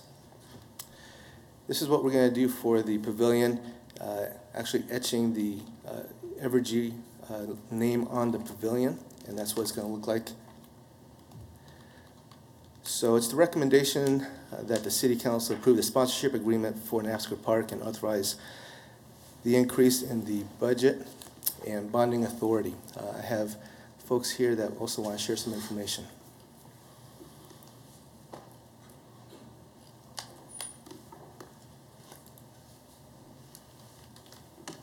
Mayor Longwell, members of the council. My name is Jason Gregory. I'm with Downtown Wichita, 507 East Douglas for the record. I just want to thank the city for their vision and leadership on this project. You know, we appreciate the opportunity to work with Troy Heilman, Parks and Rec, and TGC, the adjacent developer, but especially Evergy. Jeff Beasley and his team have been tremendous to work with. This generous financial commitment to this project, to downtown and our community, affords us the opportunity to raise the bar on this very significant project. Thanks to their generous gift, we'll be able to have the park implement all of the candles, so to speak, at one time. And a lot of these things were things that were requested specifically from the general public, from the dog run to the gardens to the open lawn and options of seating. We really feel like it's going to be a tremendous gathering space for our community. We look forward to this new 21st Century Park being that significant gathering space, and we're committed to working with the city, Evergy, and others on its ongoing activation. This new design also affords the space to be welcoming to all from our community, and we look forward to its success. Thank you so much.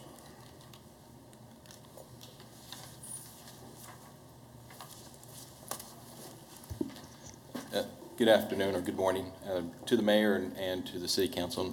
First of all, my name is Jeff Beasley, and I'm Vice President of Customer Operations for Evergy, Westar Energy, and my office is at 100 North Broadway here in Wichita. I would only echo what others have said. This is going to be a tremendous project for the city of Wichita, and we're excited about our partnership with the city and with others, and also with the downtown partnership. First of all, again, thank Troy and also Jason for your leadership on this and your partnership. It's been terrific working with you. Evergy believes that this is going to be a project will have a significant impact on the community that we live in here in Wichita. I think it'll be something that brings the downtown area, the old town together, and Intrust together, and it will have the opportunity to have some significant programs and events in that area. It's going to be great quality life for our community. So we're excited about being a part of this project, and thank you for your partnership, and look forward to what it's going to bring to the city of Wichita.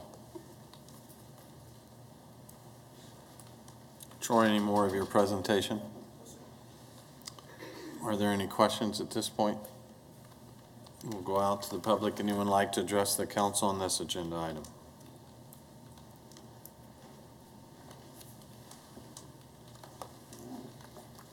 Kathy Camden, District 1.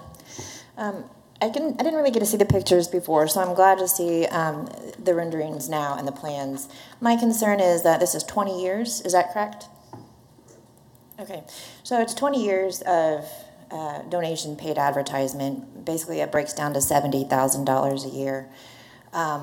So they're going to have exclusive sponsorship. They're going to have in all the city pavilion related events, which is fine. I just think 20 years is a long time. So there's a lot of apartments there. There's the Eaton, there's Spaghetti Works, there's Renfro, there's all those places right there. So I would just like to really make it that the people, the residents, and the people down there, we just want to make sure that the logos, we understand that you're donating money and those need to be there, but we just hope that the plans don't change at all, because Napsker Park plans have changed a lot in the last couple of years.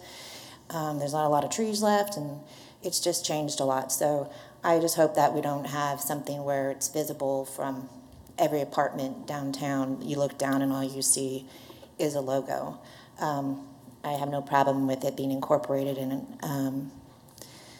a professional way, but I just don't want one big billboard for the whole skyline to see. So I just hope that the plans do stay the same, and I'm glad to see that we have funding to finish it, because I'm assuming this means we can get through phase 2 quicker, because I know we're on a tax kind of pay-as-you-go system. So this, I think it is good because it's going to get us there quicker, but I just really hope that we keep true to the plans, and I'd appreciate that.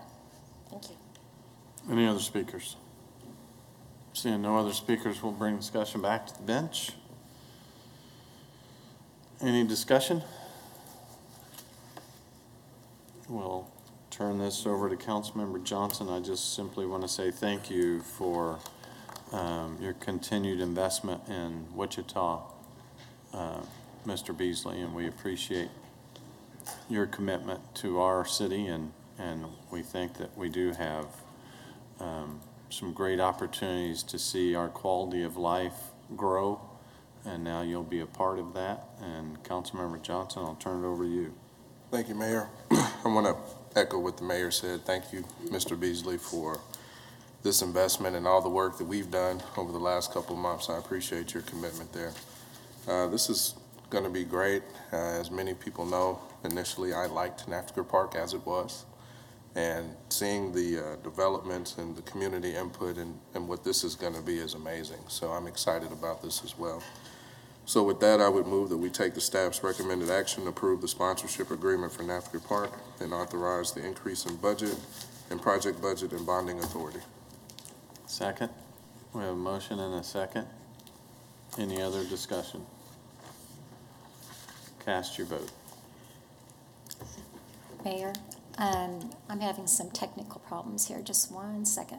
That's all right. Take all the time you need.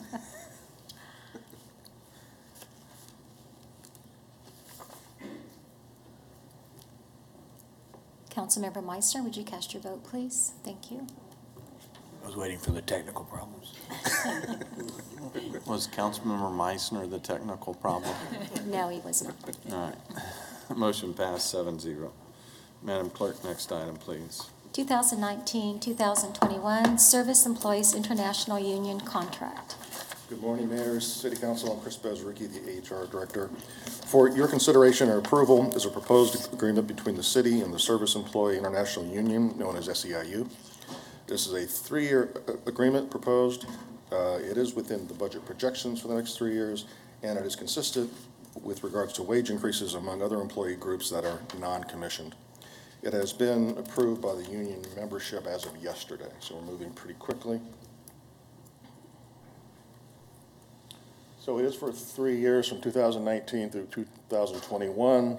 It covers approximately 860 employees in the city through several departments, and will incorporate the numbers in the revised 2019 budget. For the first year of 2019, we're looking at a general pay adjustment for the wage scale of 1.25% and a 2.5% performance-based merit step on the employee's merit date or their anniversary date. For the employees, which are approximately 200 that are at the top of the range, who are not eligible for a merit increase, we're proposing to give each of them a $500 one-time bonus payment that does not enter into their pension. For 2020, there's a general pay adjustment of 1.25 plus a 2.5% merit step for most employees who are eligible based on performance. And for 2021, we're proposing a 1.5% cost of living and a 2.5% merit step for those employees who are eligible as well. Other contract language is that helps us with regards to, as an employer, we got some more flexibility in our fleet maintenance division to transfer employees around based on skills. It was somewhat of a problem over the years. We have increased the boot allowance for those employees that are requiring safety-toed shoes. It just makes sense to make sure we take care of those folks. And it did increase the shift differential for second shift employees. That increase goes up 25 cents from the current 75 cents per hour. And the reasoning there is we'd like to have a good mix of senior people and junior people at the second shift, so we have a good experience level there. So our recommendation is that we approve this 3-year agreement, and we'll amend the salary and staffing ordinance. Questions? Seeing none, we'll go out to the public. Anyone like to address the council on this agenda item? Seeing none, we'll bring discussion back to the bench. And seems to me that this was relatively quick in terms of our timeline for negotiating. We got it done in time. Were you out of town that whole time? It was just a question. Well, thank you, and thank you to the SEIU employees who seem to be able to come to the table quickly, and certainly they're incredibly important to the operations of the city, and I would move that the council approve the 3-year proposal for the memorandum of agreement between the Service Employees International Union Local 513 and the City of Wichita. Second. I have a motion and a second. Any other discussion? Cast your vote.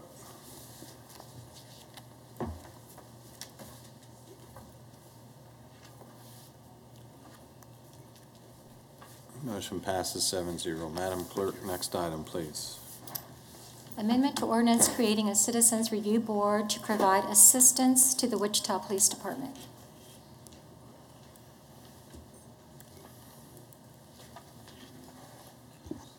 Thank you, Mayor and council members. I'm Chester Pinkston, a member of the police department here. I'm coming before you with information from the Citizens Review Board in response to the current ordinance that we have. As you know, this body created a board for the Citizens Review Board for the police department in October of last year. The board members were selected, vetted. There's pretty specific requirements in the ordinance that cover what their requirements are. They didn't hold their first meeting until March of this year. During this process, we added some alternates so we would have smooth transition through the board if any of the active board members were not able to fulfill the full term, so we didn't have a disruption in the service that the board's trying to provide. They established bylaws and began working on fulfilling their mission. And after actively functioning for this first year, they find a need for some minor ordinance modifications. If you look at the initial portion of the ordinance, under Code 040, under 210. It talks about 7 members. We are going to increase that to 13, and what that 13 comes from are the alternates that were designated. When we attempted as a board to go into executive session, the alternates were not full board members and were not allowed to go. That created a little bit of friction, I think, on the board. Wasn't necessarily our intent, but I do think that was the end result. We also have a kind of a blurred line between the roles of the alternates and the fully appointed members, where I think the alternates, became very active in what they were doing and conducting business with the board. And that seems to be what the board is okay with. Wasn't that it was a problem. So we've changed that to no more than 13 members, which is what we currently have 12. One of the original members that was appointed to the board had to resign for business reasons. I believe they were offered a job somewhere. We also have changed the time frame for completing the Citizens Police Academy. It was our hope that everyone could get through the academy within their first year of being appointed to the board, and in fact, we specifically wanted them to get signed up within 90 days. The problem is the police department only offers that academy 2 times during a year, once in the spring, once in the fall. Several members of the board were able to make it to the fall police academy. I don't think any of them were able to make it to the spring one, and we will be outside of compliance with the ordinance if we don't get them enrolled in an academy, a Citizens Police Academy that's coming up. So we're asking for 2 years to accommodate their schedules. Some of the reasons were people's personal lives, some of their work schedules didn't allow it, those type of things. But I believe the interest is there that they're all going to go, and the ordinance will in fact require them to go. It's just going to give them a little bit more time. So how many have received the training? That I know of for sure, Mayor, 4. It may be 5. So maybe 5. Is Yes, that sir. 5 comprised of the original 7, or is it comprised of the total 13? Of the total 13, and I'm pretty sure that it's at least 2 and 2, 2 of the original and 2 of the alternates, but it could be 3 and 1. So they started so late they couldn't even probably take advantage of the spring this year. Well, the spring's coming up for, if you're talking about for 2018, that's correct. If you're talking about for 2019, we still have time to get them enrolled. All right. We also changed our time frame from the Kansas Open Meetings and Kansas Open Records Act to a reasonable time after appointment from 90 days.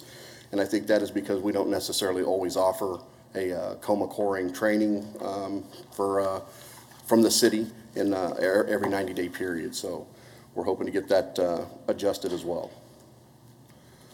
We also know that, again, one of the desires of the manager is not to have wholesale change on the board at any given time, so we are staggering those initial appointments. We removed the 60-day time frame for filling vacancies to give the manager a little bit more flexibility. We changed the attendance requirements for missing 2 meetings in a 12-month period to 2 consecutive meetings and half of the meetings in a given year. Attendance has not been a problem. To the best of my knowledge, the most anybody has missed so far that I can see from my review of the records is 1 meeting. No board member has missed more than 1 that I'm aware of. We also added one additional reason for removal, and that is to fail to abide by the confidentiality agreement that all board members must sign. We are adding the election of a vice chairperson. Currently, the ordinance only allows for a chairperson and a secretary. We're going to add a vice chairperson, and we're going to add the additional step of putting a 2-year time frame on those limits when the board elects their chair, their vice chair, and their secretary. We currently don't have a time frame on there. We changed the quorum from 5 to at least half the total number of members that are the word is duly appointed to the board, and the purpose of that is obviously if we go to 13-5, it's not going to be a quorum. We removed the wording quasi-judicial wording. The board really isn't quasi-judicial in their role in their advisory capacity that they're fulfilling, so we kind of removed that wording to make sure that we're actually showing what the intent of that board is. The benefits for the changes is going to give the board members more flexibility. One board member had actually said that they almost didn't put in due to the requirements of having to attend the Citizen Police Academy within 90 days. Of course, they don't necessarily know the inside workings. We don't have one every 90 days. but they were a little bit reluctant even to apply because of some of that. So we're hoping that gives a little bit more flexibility, invites more interest from prospective members to the board. Also, organizational structure, by adding a vice chairperson. In case the chairperson is not there, we have a regulated person who will be conducting business for the chair when they're not there. And also corrects the unintended consequences of alternates being excluded from discussions that I had mentioned earlier. Staff recommendation is to place the ordinance on the first reading and authorize the necessary signatures, and I will stand for questions. So why not move the quorum from 5 to 7?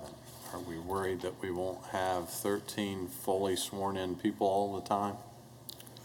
I won't say that we're worried about that, Mayor. If you know, it's the council's wisdom to change it to 7, I think we could live with that. I think we were simply looking at if the board grows, if the board contracts, you know, that gives us a little bit more flexibility instead of having to always come back to the council and ask for an addition or an amendment to the ordinance. And these are all people that the city manager has appointed. These are not council member appointments. That's correct. All right. Any other questions? We'll go out to the public. Anyone like to address the council on this agenda item? Seeing none, we'll bring discussion back to the bench. Any discussion? I guess I have a little bit of concern over granting too much time for people that went through a process and applied and knew what was required of them to open up too much latitude for them to receive the appropriate training that's necessary. But in this case, you know, getting a late start probably didn't help. Not sure I like a 2-year window for them to receive the training. I would prefer that we close that gap, but if no one shares that concern, I'm happy to move this forward, and we'll see how well it does. I would like progress reports, Robert, on people that are serving and are they meeting their obligations.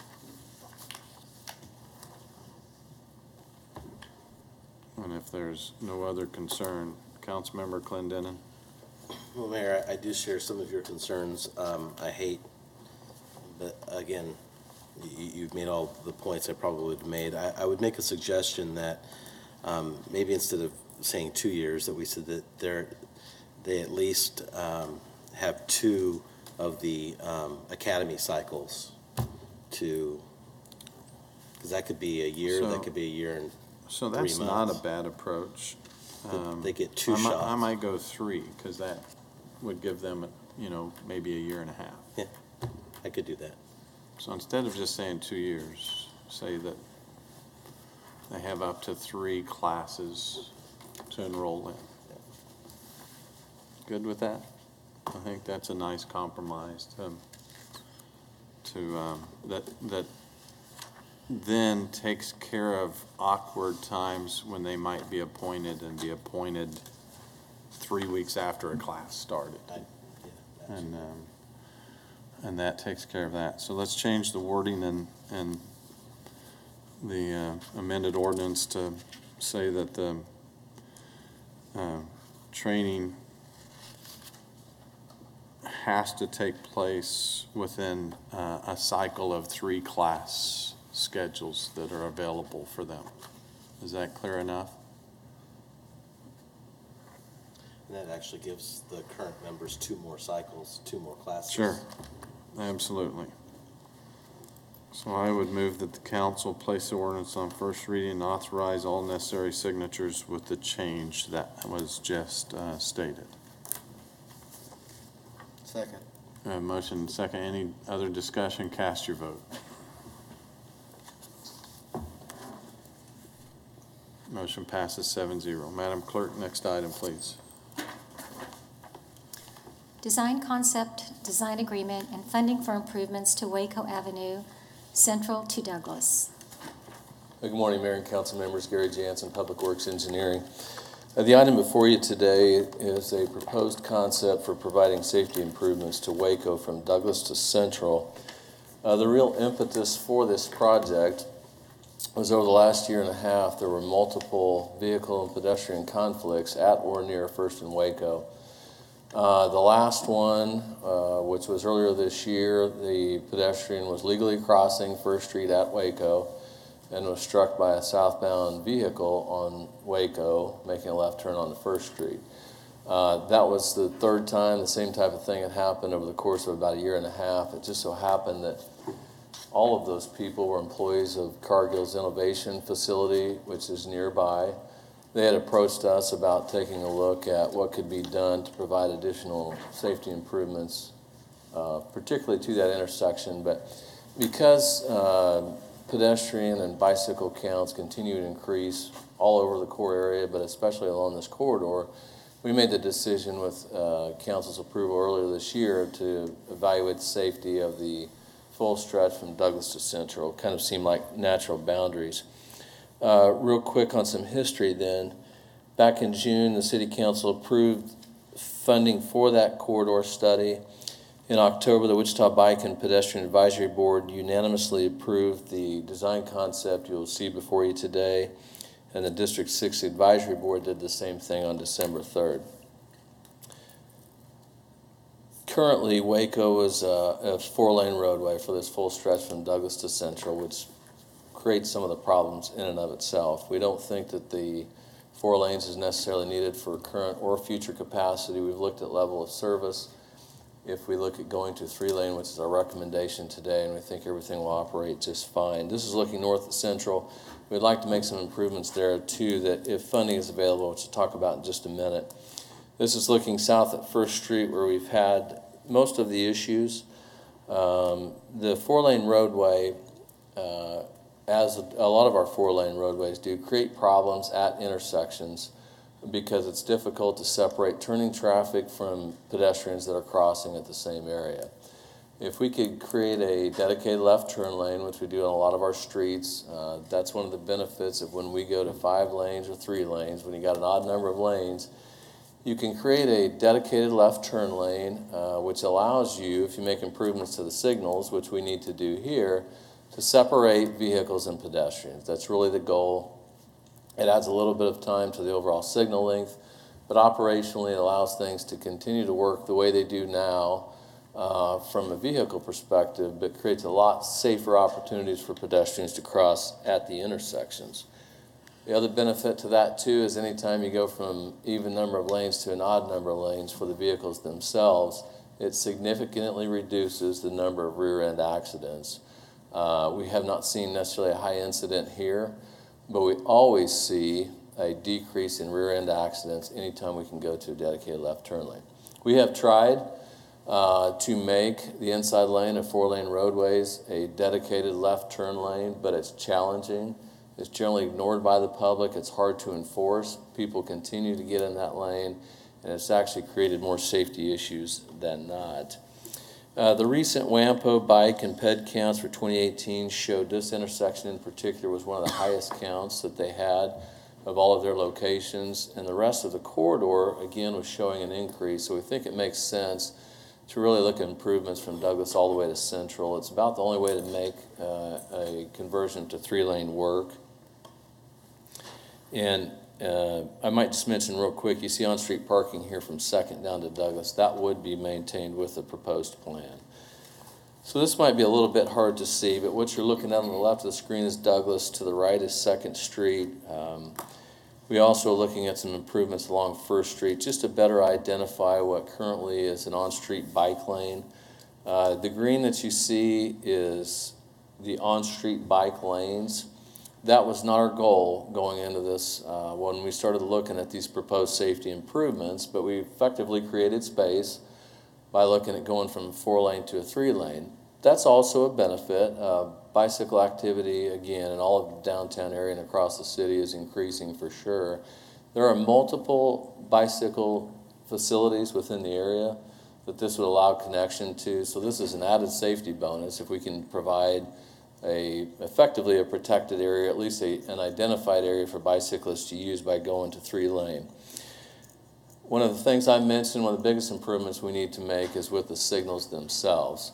By adding pedestrian push buttons and making some modifications to the signals, that allows us to separate vehicle turning movements and pedestrian crossings so that they're not done at the same time. That's the biggest thing that's needed here. Overall, the project will consist primarily of pavement marking, signage, and improvements to the signals themselves. I mentioned too, we evaluated the level of service of the road going from 4 lanes to 3 lanes. We saw very minimal impact to the operational capacity of the road itself, and we provide that added safety benefit for turning vehicles. This is looking at the north end. Central is on your right. Effectively the same thing you just saw. There is no parking between 2nd Street and Central, so there was nothing to worry about as far as keeping on-street parking there.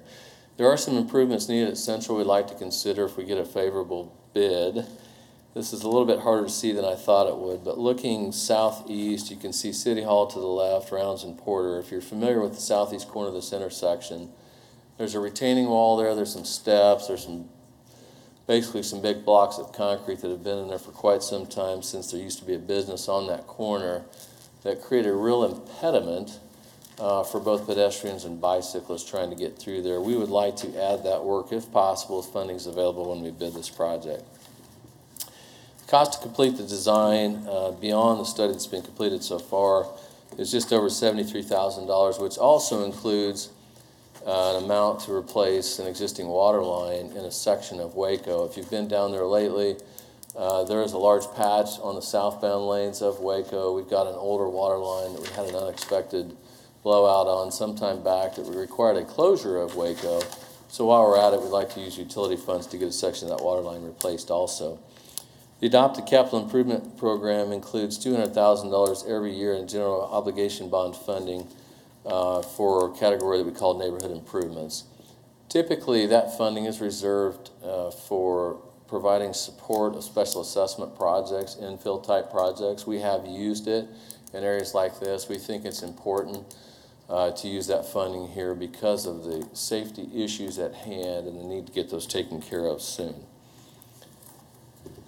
Project be returned to City Council later date for approval of the construction funding from that same source. We think using 2 years of that funding would be more than enough, and still having funding remaining if other issues come about across the city on the special assessment project. So with that, staff recommends approving the design concept and design agreement, authorizing necessary signatures, and I'd be happy to stand for any questions. Councilmember Blueball. Thank you, Mayor. Gary, can you go back to the map there? I'm trying to identify on the bike lanes, what do they connect to? Because I see down there on Douglas, what do they connect to? So on portions of Douglas down there, we've got sharrows, on-street markings that identify a way to get to the river system. So effectively, this ties into that. On First Street itself, we have on-street bike lanes. Also, to the top of the screen, going to the west to the river, and then going to the east all the way out to Hillside. On 2nd Street up to Main, there's also on-street bike lanes, effectively creating that couplet between 1st and 2nd Street. If you see on the what would be the west side of Waco here between 1st and 2nd Street, you can see what looks like a lot wider sidewalk. That is actually a path that connects to our Midtown. It's what we call our Midtown path. It's on the east side of Waco, just west of the jail. It crosses there at Central, where that big mass of concrete was that I talked about that makes for an awkward connection. But if you're on the river or vice versa and you got on that path, you would end up all the way up at McAdams Park. And then you can follow a path system up through Grove Park and actually get onto the K96 bike path system all the way out to 13th and K96. So there's multiple systems that this would connect to. And again, the bike lanes were kind of by default became an opportunity with space created by going to the 3 lanes. I guess I'm trying to look at what all is going on west of the river and where they're looking at the bike lanes that are going to come through there, where the McLean Monument is, the EPC and stuff. Is there going to be any kind of connectivity to the west side? Do you see that across First Street or? There is. So we have the bicycle master plan identifies future opportunities to get to across. If you go across the river here, you're aware we're working on a project right now to complete the Delano Path that will eventually find a route all the way down to Kellogg and 235 and connect to the Prairie Sunset path that's been built out there. We also have future plans. There's some wayfinding signage in place now and some on-street markings. If you go straight west on First Street over to and past Meridian, that's included in the bicycle master plan. And there's not too many corridors even in this area that are not included in future bicycle master plan projects. So there is opportunity for future connections also, yes. So potentially you could go from McAdams all the way out to West Wichita. You could, absolutely, especially with that wider sidewalk that you see and what we're getting ready to do with Delano. You could start at where the East Warren is at 13th and K96 and end up all the way out at Kellogg and 151st Street West with the projects we currently have under development. Okay, thank you. Vice Mayor. Gary, just to be clear, the budget you're proposing here includes the signalization at each one of these intersections? It does, because the primary work for the signalization is providing the pedestrian push buttons. The signals themselves only need minor modifications for vehicles, but the pedestrian push buttons don't exist. That and the countdown timers, which is what's needed for the pedestrian access. But there's no currently dedicated left turn signals. There are not, but we can modify. We have to make some modifications to the existing signal heads, and the mast arms are of the right length that we can make those work. Okay. Once the restriping is done and things shift a little bit. All right, cool, thank you. Any other questions? We'll go out to the public. Anyone in the audience like to address the council on this agenda item? Seeing none, we'll bring discussion back to the bench, and we'll turn it over to Councilmember Claycomb. Thank you, Mayor. I'm happy to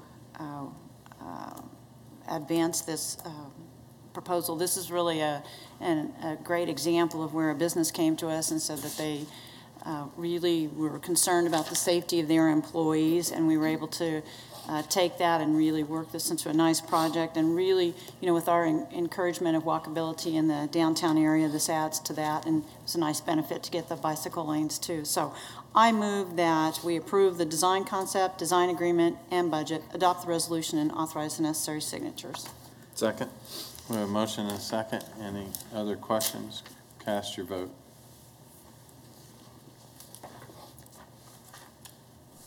Motion passes 7-0. Madam Clerk, next item, please.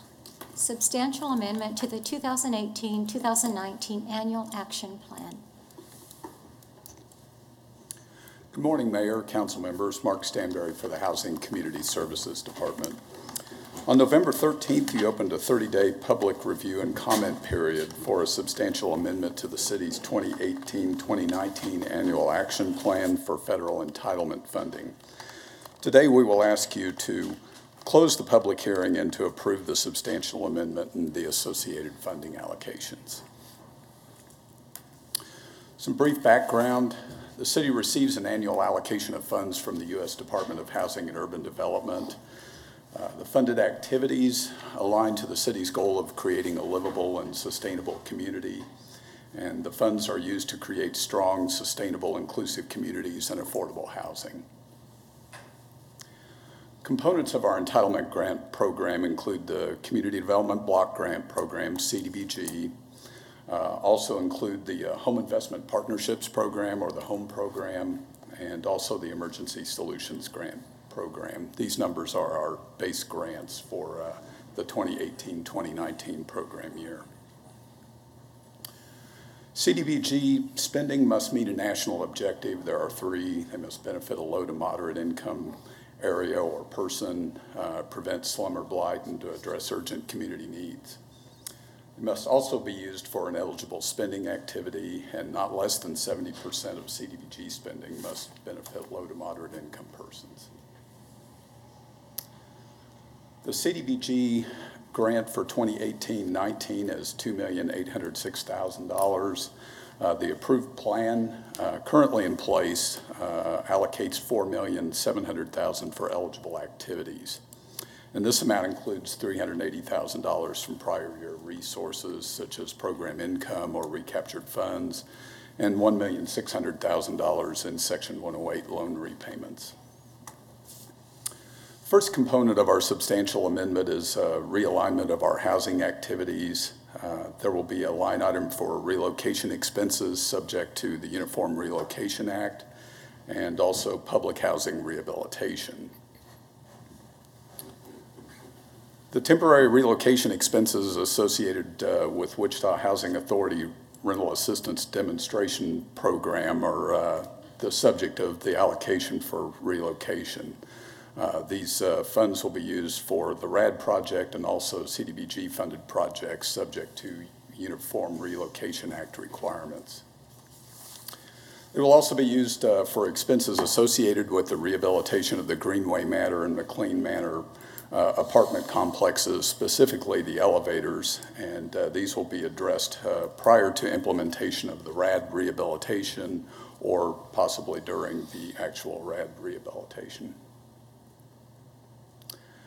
Briefly, the funding sources for these allocations totaling $1,075,000 include deduction from the acquisition and development activity for CDBG funding in the amount of $100,000.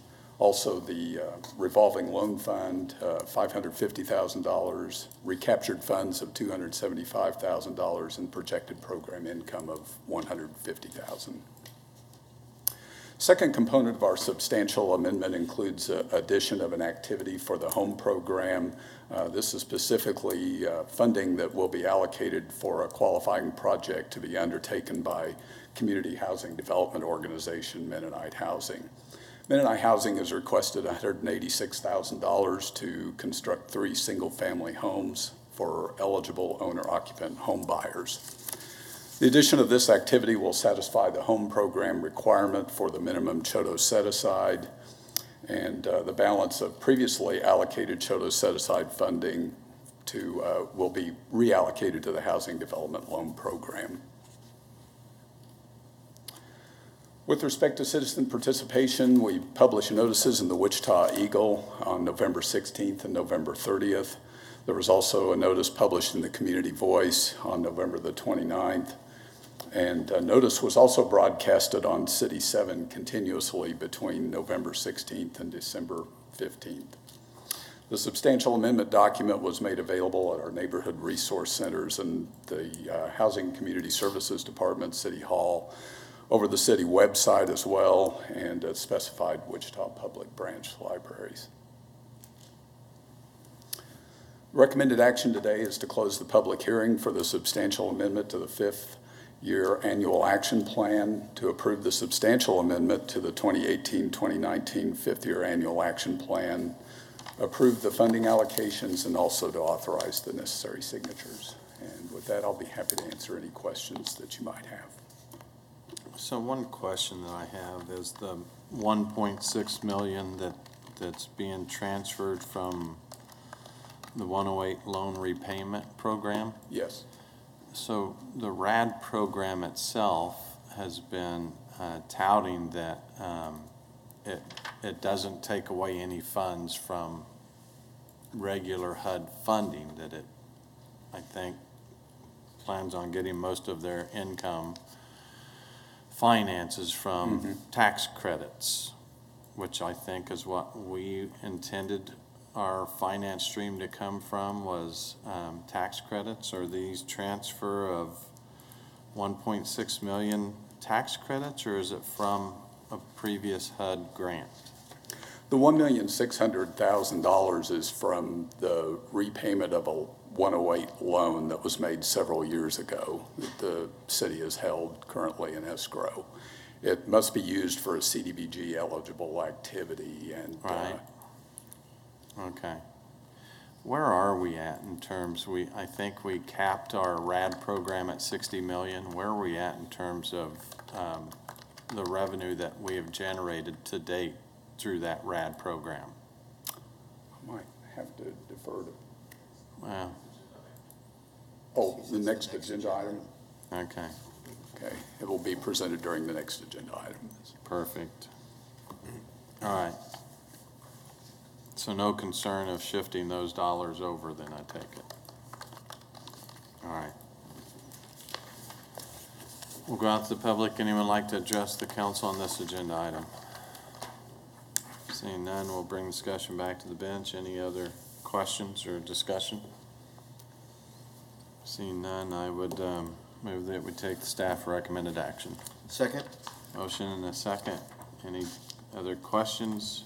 Cast your vote.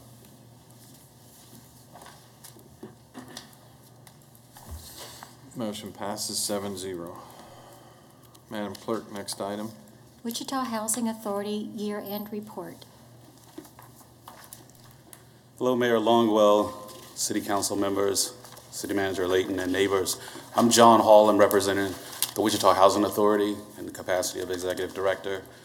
Today, I'd like to give you a year-end report of the activities that have transpired with the Wichita Housing Authority, and also go over the rental assistance demonstration project with a proposed action there as well.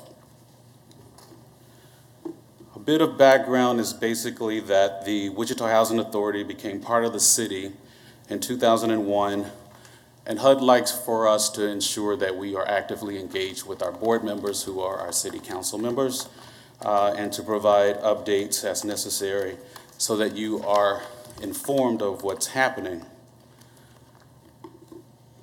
As you may know, the Wichita Housing Authority has two programs that we administer: the Section 8 Housing Choice Voucher Program, as well as the Section 9 Public Housing. The Section 8 Housing Choice Voucher Program, we have 3,000 Housing Choice vouchers where program participants identify their own private landlord. We receive about $15 million a year. Those payments go to the landlords, basically 13 to 14 million of that helps for housing affordability and the availability, which is in accordance with our comprehensive housing policy. Our Section 9 public housing program is actually the properties that the city owns, manages, and maintains. We have 578 units. 352 of those units are single-family dwellings, and 226 are multifamily dwelling units. And we receive just under $5 million annually from HUD to upkeep and to provide rental subsidy. I'm going to dive in a little bit deeper on the Section 8 Housing Choice Voucher Program next. Talk about our program management. We started this year off January 1st, actually. We absorbed the county's housing authority, and with that came along 330 vouchers that were added to our portfolio. We also expanded our service area only with the Housing Choice Voucher program. So we now cover all of Sedgwick County in addition to Butler County and Harvey County, except for the city of Newton. That puts us at 3,037 voucher availability. Of that number, 392 households currently live outside the city of Wichita. This year, we also maintained our high performer rating for 2017 with our voucher program administration. We're very excited. We've had that designation for several years on the Housing Choice Voucher side. We also issued 1,400 vouchers to households throughout the area this year, and we've had an uptick in our success rate with lease-ups, with about half of the people of this 1,400 number actually finding places and leasing up. And for that particular reason, we are doing fairly well with generating additional administrative fees for 2018. Some of the challenges that we have and things that I foresee in the near future is we have staff retirements that will start this holiday season and the first quarter of 2019, which will challenge us to be able to maintain our current workloads and actually withhold institutional memory and knowledge. We have one staffer who's been with the city for 46 years and another who's been with the city for 42 years, both leaving us at the same time. So that's the impetus of my challenge. But we also are addressing that with the current and remaining staff. With development, just last month, 5 of the remaining staff, including me, would make 6. We received certifications with the Housing Choice Voucher Program for occupancy, income, and rent calculation, which is good for 3 years. Timely re-inspections is also a challenge, and that was an audit finding that was presented to you a month or so ago, just with re-inspections, making sure that we go back and re-inspect units that fail within 30 days. And so this year of 2018, we were able to hire 1 additional inspector. Then we lost 1 through retirement, and then we hired another one just in October. So we should balance out at the end of the year.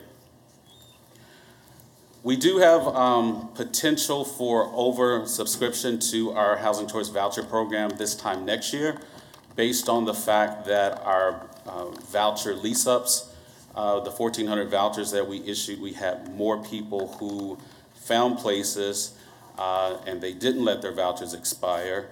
And so we are committed to fulfilling those requests, but I am monitoring our forecasting tool to ensure that we will not have more expenses than actual revenue by this time next year. So for that reason, we will be closing the wait list, the Housing Choice Voucher wait list, on December 31st, 2018. And we are not anticipated to have any formal applications in 2019, meaning calling people in from that wait list to process applications, just until we see how the rest of our current voucher holders do with their vouchers. Next, I'd like to transfer over to our Section 9 public housing and give you a bit of update there. This year we've had lots of activities, but first I'm going to dive in on our physical assessment scores. We've had 2 inspections that HUD has done with us in September and October of this year. They were 1 at our high-rises. We scored 71 points out of 100, and then with our garden-style triplexes, we also scored a 71. It's not the best score, it's not the worst score. 60 or more is passing. I think the score is indicative of just the age of our properties. Most of the high-rises are 45 years old or a little bit older, and the garden styles are probably about half of that. And with our anticipated renovations, we'll be able to knock out a lot of the things that were cited. Some were trip hazards, things of that we've already addressed. Exigent health and safety concerns have been resolved. And so HUD will be back out, not because of this score, but because they're behind schedule in their inspections. They will be back out in February, the same sites, re-inspecting again, so staff will have to prepare all over again for those inspections on February 25th.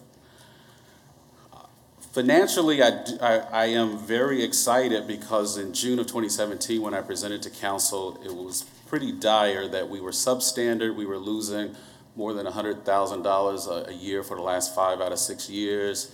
And you expressed concern what was happening, and so I told you it was going to take about 18 months for us to get out of that cycle, and here we are 18 months later, and we're a standard performer, and this year we received $168,000 more than what we had received previously from HUD, and we're expected to end the year with more net operating income that would go back to our reserves that we actually used all up.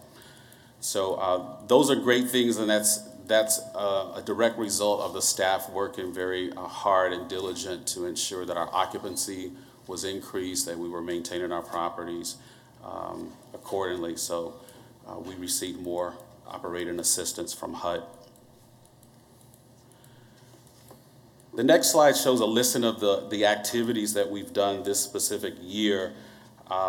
Rental assistance demonstration in March, we chose a developer. Since that time, a ton of pre-development activities have been done. We've had to go into all 578 units of our houses, not once, not twice, but 3 times for various pre-development activities such as capital needs assessments, asbestos testing, environmental site assessment, appraisals. The list goes on. But we are finally finished, and now we have a financing plan, and we've had 27 tenant participation meetings throughout this year to give tenants the opportunity to be engaged in the process. We've actually enrolled 15 tenants so far into our job training and readiness program so that they can work on this project. Our goal is 125. So we will be opening that up at the first of the year for the entire city. Low to moderate income households will be able to work with our Wichita-Sedgwick County Community Action Partnership to receive the job training, job readiness through WSU Tech is working with us for those construction trainings as well as administrative trainings, 2 different tracks. They can do one or both. We also implemented our no smoking policy at the end of July this year. And also, by happenstance, at the end of July, we had a fire at Greenway Manor on a Sunday night that made us evacuate the entire building. Staff worked overnight to ensure that places were found for tenants. The cost of that incident was $75,000. But fortunately, we had more income this year, and so we were able to address those items without seeking additional resources. And then I mentioned the HUD inspections as well that we had. Now to dive into the RAD updates. With the pre-development activities finished, we are now getting a sharper focus on the expenses and the level and scope of work that will be done. The amount of work that is needed is $64 million in rehabilitation. And so what we're going to do, we're going to split our portfolio in between the single-family houses, which is 352 houses, and our multifamily units, 226. The single-family project is estimated to be $35 million, whereas the multifamily deal is $29 million. Specifically on the single-family project today, the ask of you is going to be to allow the value of the land for the single-family houses, which is $12.7 million, for that to be used as equity in our tax credit application to the state. We will put that into the acquiring entity as basically a loan to the acquiring entity as our equity contribution. And so a commitment letter is needed so that we can submit that with our package to Kansas Housing Resources Corporation to complete our 4% tax credit application for the single family. So where does the revenue come from when you say we would allow it to become a loan? It's the equity portion. It's not actually money being transferred. The value of our 352 homes and the land it's on is $12.7 million. Paper transfer then. It's just a line item transfer. Right. All right. It will help us increase our basis points and at the end of the day be able to get more tax credit funding for the project. We are anticipating that the equity investors will contribute about $10 million to the project, and senior loan will be about $11 million, and our $12 million of equity will leverage that.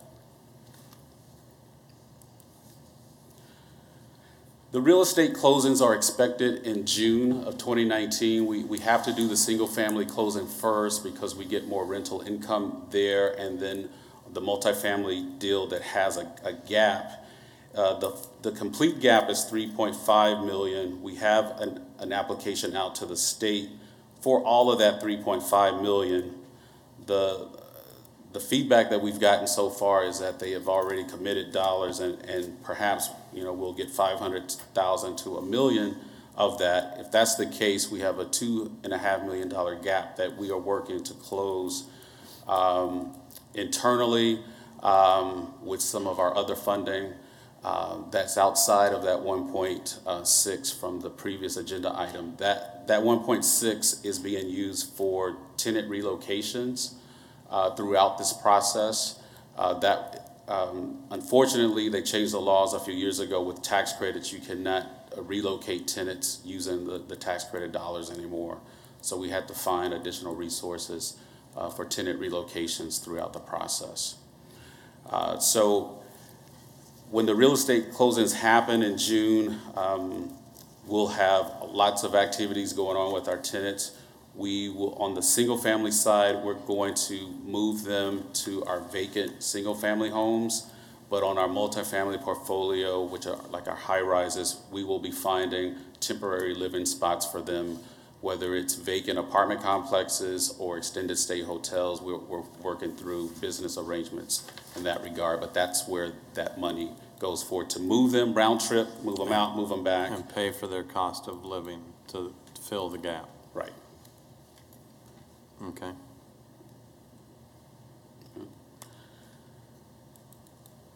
Therefore, staff and I recommend that the Wichita Housing Board receive and file the year-end report that was presented and authorize the execution of the commitment letter for the tax credit financing.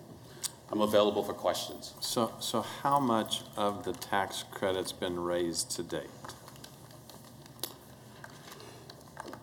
I'm not sure if I understand when you say raise. So how much what the RAD 64 million has been raised to date? Okay. On the single family side, we don't have a gap, so I would say 100%. So we already have that money in? It's committed. Committed. So we have an FHA lender who is committed. So that's and the tax credits have and been the tax credit investment approved. The tax credit application has not been submitted yet. We have our sources and uses that balance. We don't have a gap. We're getting all the documentation. This commitment letter today was the last portion that we needed to submit to KHRC. So we can do that this week. The multifamily side of the shop, we have not been able to submit yet because it's kind of the chicken and the egg. We have a $3.5 million gap. We submitted the same request to KHRC with their housing trust fund. They won't respond to that. We can't submit our tax credit application until they respond to that. We haven't heard from them. Because this has been, what, 2.5 years since we announced the RAD I believe it was program? September 2017.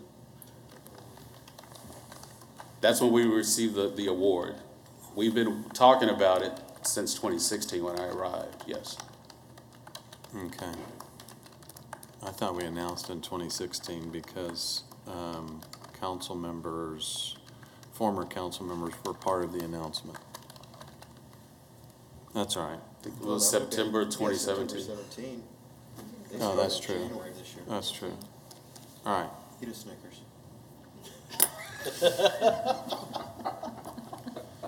Long process. Yes, but June 2019 is looking pretty sharp at this point. So our single family is good to go. The challenge is the multifamily, the $3.5 million gap, which that's what I'm working on. And coincidentally, KHRC put another RFP out for the same type of funding that's due February 1st. So we're like, you know, we're going to apply for both, but hopefully they will give us the $3.5 million that we need to fill the gap. If not, I'll figure out something and come back to you. All right. Any other questions? We'll go out to the public. Anyone like to address the council on this agenda item? Seeing none, we'll bring discussion back to the bench. Any other discussion? If not, I would move that we receive and file the year-end report and authorize the execution of the commitment letter for the tax credit financing. Second? Motion and a second. Any other discussion? Cast your vote. Motion passes 7-0. Madam Clerk, next item. Councilmember appointments and comments. Appointments, comments. Ready for lunch? Merry Christmas.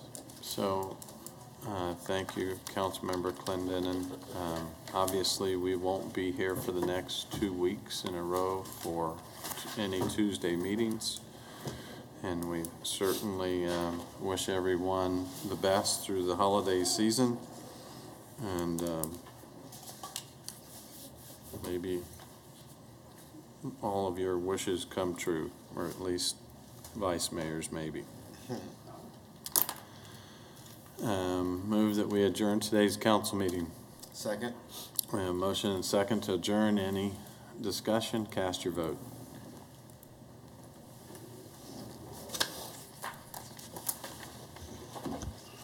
Motion passes 7-0. We're adjourned.